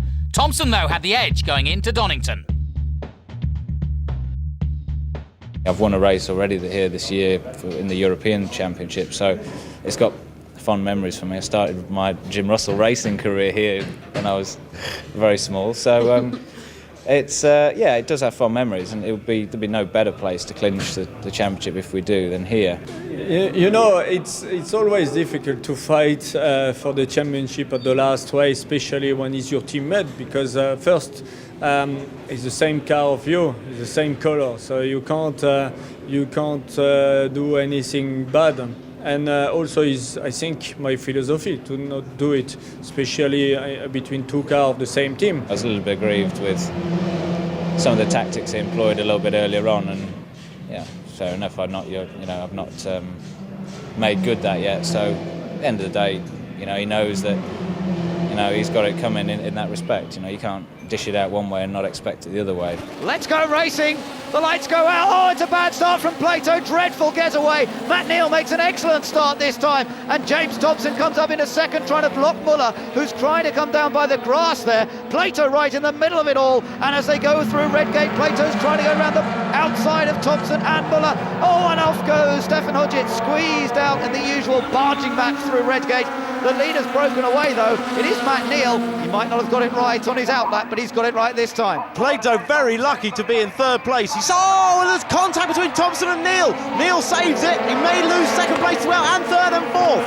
Goodness me, that could have been the end of Thompson's chances. Well, not quite the end, but it could have been big trouble. Damage to several of the cars further back, but Thompson has taken the lead, and now Yvan Muller wants to try and get past Jason Plato. Well, Collard in trouble there. That's with Matt Neal. And Rob Collard further down than expected after a good qualifying performance, and Matt Neal is furious. He will have felt that he got pushed out of the way there by James Thompson, and he wants to get back on terms with the leaders now, and Matt Neal fired up. Well, that will be a sight to see. It was a door missing, I thought it was, from Hodgett's car. Thompson leads, Plato in second, and Muller in third. Watch how much of the inside of this chicane they cut. There may be markers up for one lap, but those posts get knocked down. Look, Matt Neal side by side with Tom Chilton. He's going to force him wide. Matt doesn't like to be shoved around, and that was quite unlike James Thompson, but he obviously means business. He does today, and Plato's gone for it. Plato down the inside into Redgate. What a manoeuvre. And Muller's now. Oh, there's contact between the two Vauxhalls. And Thompson doesn't want to let Muller through, and they are leaning on each other. And there are no promises, and no, the gloves are off here this time between Thompson and Muller's on the grass. Muller's back on. Oh, is he not going to make the corner? He's on the grass and through the gravel, trying to get back on. You're riding with Muller, and what a ride it is as the Frenchman tries to rejoin. My goodness, it is a real battle now, and Thompson is not about to be beaten, but he's got to watch out. He's now got Colin Turkington trying to pass. What an incredible manoeuvre that was. Started off with Plato going down the inside of Thompson and Muller trying to take advantage. Here comes Muller back on the track. He looks cool, but believe me, inside that helmet, he's furious. Turkington now alongside Thompson. Thompson does seem to be struggling just a little bit in this race. And look at the lead that Plato's inherited now. This is all good news for Jason Plato. Turkington now trying to take second from Thompson, and he does so in quite a straightforward manner. Then it's Benchwood running very well at the lead of the next group. Anthony Reid is right behind him. Then it's Luke Hines and Dan Eaves. And look at where Ivan Muller is. He's way, way down. Oh, great chance for Reid. Reid has managed to get past Matt Neal as well, and past Luke Hines. James Kay and Tom Chilton are right there. James Kay on the outside, Tom Chilton in the black Honda at the back of this group. And look behind, Muller with his lights on is trying to get past Sean Watson-Smith behind this group as well. And it's all beginning to happen. Now Muller's past Watson-Smith, so Muller is up to 11th place, and there with 5 laps to go, Muller is only 1 place away now from taking pole position from race number 2. And will all these guys make it to the end anyway? That's the other big question. Jason Plato leads by a full 5.7 seconds over Colin Turkington. There is our race leader. And just look at the gap back to Turkington and Thompson. And off has gone Matt Neal. And that means that Ivan Muller is 10th. Ivan Muller is 10th because Matt Neal is out of this. What a drama. Ivan Muller is now lined up for pole position in race 2 if he stays where he is. And that is extremely significant. And Thompson is still trying to get past Turkington. There is Muller then. And he's right behind Dan Eaves with Watson-Smith now down in 10th place. Now, Muller should just stay here if I was you. Ivan, just stay there. It's a front row start for race number 2. Here comes Thompson. Thompson now making a move on Colin Turkington to reclaim 2nd place. They'll be coming across the line to complete 14 laps out of 16 this time. Has Thompson timed it right, or will Turkington come back at him again? It is amazing, just like last year, these two. Hammer and tongs together. Benwood in 4th place, and Anthony Reid still in 5th. Jason Plato here will start from 10th place, but he won't mind. It's another victory to add to his tally. He's had 6 wins already this season, and he's coming around now to the last corner. It's the chicane for the last time, and Jason Plato is going to win his 7th win of the season. What a fantastic performance from Plato from pole position. He made the moves. He made a poor start, but he made the moves to get ahead. And it's another victory for Seat. 2nd does go to James Thompson. 3rd goes to Colin Turkington. Benwood looks happy in 4th, wiggling the car across the line. Jason Plato's 7th win, but it's advantage James Thompson as the BTCC moves to its final 2 races. Ivan Muller is 13 points behind and needs a result. It's every man for himself as the penultimate round of the British Touring Car Championship is ready to go around the Donington Park circuit in Leicestershire. The red lights go off quickly, and it's a good start from Rob Huff, and Ivan Muller making a good start, coming down the outside. Thompson's on the grass on the inside. Who's going to be first into Redgate? Muller's trying to go around the outside here. He's into 2nd, and Tom Chilton is pushed back to 3rd. Gavin Piper slow away, I'm afraid, but Ivan Muller is into 2nd, or is he? Because the black Honda of the youngster Tom Chilton's right there, and Chilton's moved into 2nd place now, trying to give him space. And as they head down towards the old hairpin, Muller finds himself in 3rd position. Huff was a bit wide. Oh, and he's very wide. Huff lost time there, and Chilton's going to take the lead. Chilton going side by side with Huff, and Muller's watching this, wondering where to go next. Well, great start. Chilton's made up for a slightly poor start by getting back past Muller. Muller up the inside of Huff as well. Huff's going to lose out to Dan Eves as well and go down to 4th place. So at the moment, Chilton leads from a brilliant start from Muller and Eves, looking very pacey. Rob Huff, what's going wrong? And look at James Thompson was a little bit behind that as Muller now tries to squeeze out Dan Eves. Oh, he doesn't want the Honda going past, but there's nothing he can do. It's a Honda 1-2 as they come down towards the chicane, and look behind them. Luke Hines next up in 4th place. Muller's back down to 3rd. He could not prevent Dan Eves coming through, and Eves, oh, and a spin right in front of Thompson. Thompson goes to the inside. Oh, he just missed his teammate Luke Hines. I think he missed him. I think Thompson got away with that, and Muller's going in there for 2nd. Back into 2nd goes the Frenchman. Dan Eves pushed to 3rd. Look at Dan Eves, he's hit Muller! Dan Eves has hit Ivan Muller for 2nd, and he goes through in a 2nd. Muller will be fuming about that. It was hardly a gap, but Dan Eves went for it, and Muller, of course, fighting for the championship. He'll be furious, I'm sure, with that, but he's in 3rd place. Well, he wouldn't know that he was furious. A quick glance in the mirror, but Thompson is still in 7th, and here we are, riding on board with James, as Plato goes to the inside, and Reed has a little think about getting down the inside of Plato there, and that's a move from Reed. He squeezes Plato out, and Thompson's going to try and follow him as they come down the hill towards the Craner curves. He has done. He's also got past Plato. Well, there's a bit of a surprise. Now, what's going on here? Muller has got ahead of Dan Eves, so Muller has got into 2nd position and is now chasing after Tom Chilton. Valuable points there for Ivan Muller gained by going into 2nd. Well, here's the pass. It's coming up through Coppice, and Dan Eves runs wide. Muller just gets excellent drive along the inside and drives past him. And and that's Bentwood. Bentwood in trouble. Oh, and Kay now clouts Huff pretty hard, and Huff's definitely in the wars. Well, Huff had enough oversteer on his own without that shove from James Kay up the back, and he was really struggling, and now he's lost another position to Hines. They're going to take it to the wire. It will all come down to the 3rd race, the final race of the British Touring Car Championship. But Tom Chilton, can he hold on here for his 2nd win of the season? He became the youngest ever winner of a British touring car race earlier on this year at Silverstone, and driving the Honda, he is going to hold on, I think. Muller's surely not close enough. They come out of the chicane, and it's going to be Tom Chilton who wins the 2nd race here at Donington. 2nd place goes to Ivan Muller. He maintains his championship hopes. Muller's 2nd place meant that there was just 6 points going into the final race, and it was also tied for 3rd place between Reed and Plato. It's down once again to the wire in the British Touring Car Championship. Ivan Muller on the front row. Then comes Dan Eves and Anthony Reed. Then there's James Thompson with 0 ballast, and he needs to finish a place behind Muller to make sure. And remember, there's a point for fastest lap of the race. Chilton in the black Honda, Muller in the red and white Vauxhall Astra. The red lights are on, and away we go, and it's a very even start from the front row. It's Chilton. Look at Thompson down on the grass there again, trying to nip through on the inside. Tom Chilton makes a brilliant getaway from pole position. The youngster showing no sign of nerves himself, but Muller's trying to go around the outside. Muller being brave as expected, and has he taken the lead as they head down towards the Craners? Well, they're side by side, and Thompson, I think, up into 4th place. Yes, Thompson's up into 4th. Muller takes the lead. Ivan Muller's where he needs to be. Now it's up to James Thompson. Oh, and Dan Eves gets past Chilton. Slides down the inside, tyres locked up, and he's through, and Thompson got a knock there. Thompson got a little bit of a knock, but he's up into 3rd. That was a great start from Tom Chilton, but then it all went wrong. Muller was aggressive down the Craner curves. Thompson made a good start, tried to get round Dan Eves, but got pushed on the grass. He's now fighting for his position. Tom Chilton carrying maximum ballast in that Honda, and now he's losing another place to Jason Plato. And Tom knew it would be tough. He got off the line brilliantly, but now he's finding it hard work, and he's got the MGs ganging up on him as well.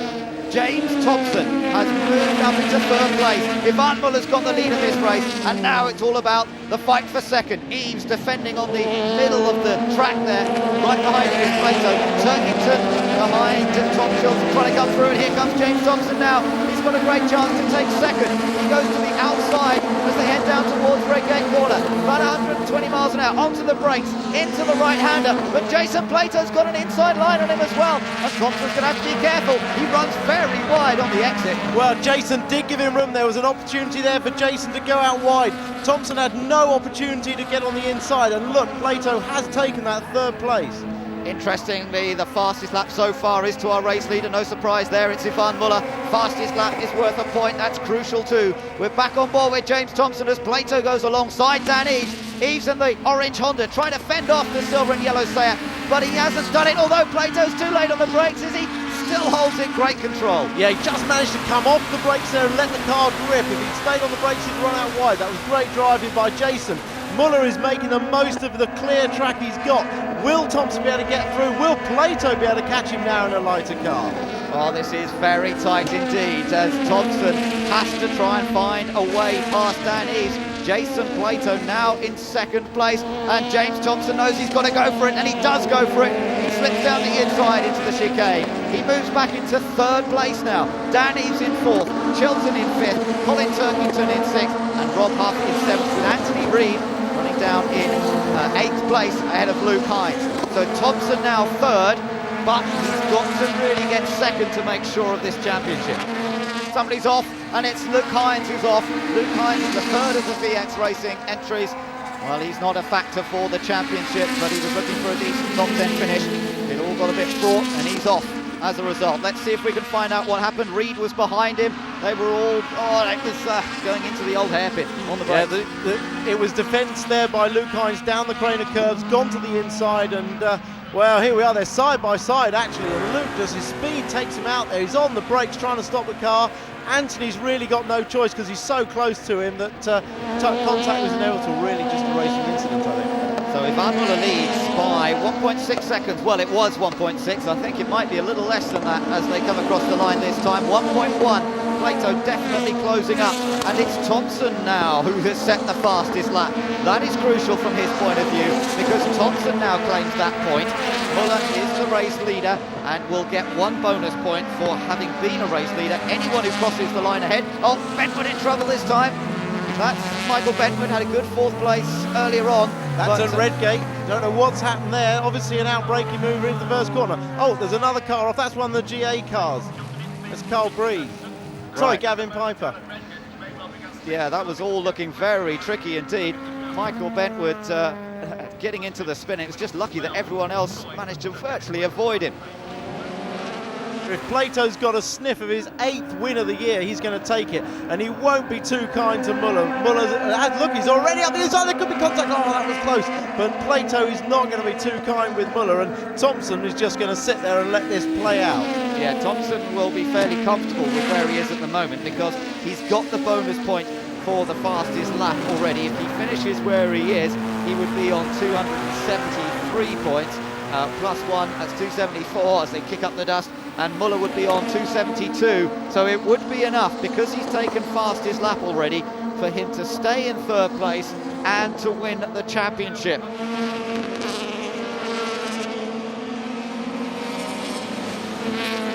There's the characteristic just roll up of the sleeve there, and down in towards Redgate. Plato still has another lap and a bit to go to try and nip through and take the lead of this race. 2 more laps now. I think Jason is going to really put the pressure on. He's going to start to really hassle the back end of that Vauxhall of Muller, but Muller is dry. He's so good through these fast corners. He carries so much speed. The car just teetering on the edge, balancing it. You know, if ever you can get a front-wheel drive car to get close to a four-wheel drift, that's your man to do it. Yeah, it's great stuff. He's been a star to watch over the last few years. The reigning champion, but he's not going to do enough here, I don't think, because Thompson is just playing that patient game in third, doing everything he needs to. That fastest lap is in his pocket, 1:13.706. That's what he needed, just to make sure that Yvan Muller didn't get it. Now, as long as he sits there in third, he will take the title. But what about Jason Plato? Is he going to go for something special on the last lap? Getting tight between them as they come through the chicane this time, and Muller still just managing to hold him off. Is he just a little bit? Oh, it's tight there as they come across the line, and Thompson's got a chance to join in as well as they head down towards Redgate Corner. and now surely Muller's getting a little more anxious as he tries to defend this position. Well, James Thompson staying right out of it, isn't he? I'm sure he backed off the throttle there, but he just let these two get on with it. Last lap then, and Ivan Muller just has to hold off for one more lap, less than a lap, to take his 5th win of the season, but it's not going to be enough to take the championship. Jason Plato will try everything to nip through and take another victory himself. James Thompson still playing the waiting game, still patient. Behind them it's Dan Eames and Rob Huff. Huff in 5th place, but he's almost pushing Muller along now, and Muller having to hold the car, trying not to let it get too sideways. It's a tough fight, this one. So physical, and Muller just has to get through the final. Muller was waving his fist, and look at the opposite lock he's got on there. Muller was waving his fist coming up there towards McLean's, between McLean's and Coppice. He was waving his fist. Now the last chance for Plato. So Plato is going to be forced to go to the outside. Muller will defend, and the champions of 2003, 2001 side by side. It looks like Muller's got it. Muller just in front enough. He's going to take the final win of 2004, but second place goes to Plato, third to James Thompson. It makes James Thompson the 2004 British Touring Car champion. Ivan Muller won the battle, but it was James Thompson who won the war. That piece of controlled driving made him the BTCC champion for 2004. Now then, James, may I give you this trophy? Your name was last on it in 2002. Which is sweeter, now or then? To be honest with you, I have to say now. I mean, winning it the first time was, unbelievable. But the fight that we've had all year, and take it down to the last race of the year, and to do it on the fastest lap. I knew. And at one point in it. Well, that's why I worked so hard in the early part of the race, and then to be honest with you, I just let them get on with it. I just sat there. The car was fantastic, but I was getting all a bit emotional, so I thought I'd better just stay where I am. Were there any thoughts for Ivan at all? I mean, it's hard to put into words, how gutted he must feel. I know I'd be absolutely devastated, but what can I say? He's done fantastic well. He'd be gutted, but he's, me and him have been so evenly matched, and I think it's fitting that it's only 1 point. So. Absolutely. Ivan, if I can just bring you in here. Ivan, some thoughts for James, maybe? Yeah, well done. He deserved. No, it was a great collaboration between us during 3 years. I think we were a part of the level of this team. No, he won 1 point. I think we were very close together until the end. That's life.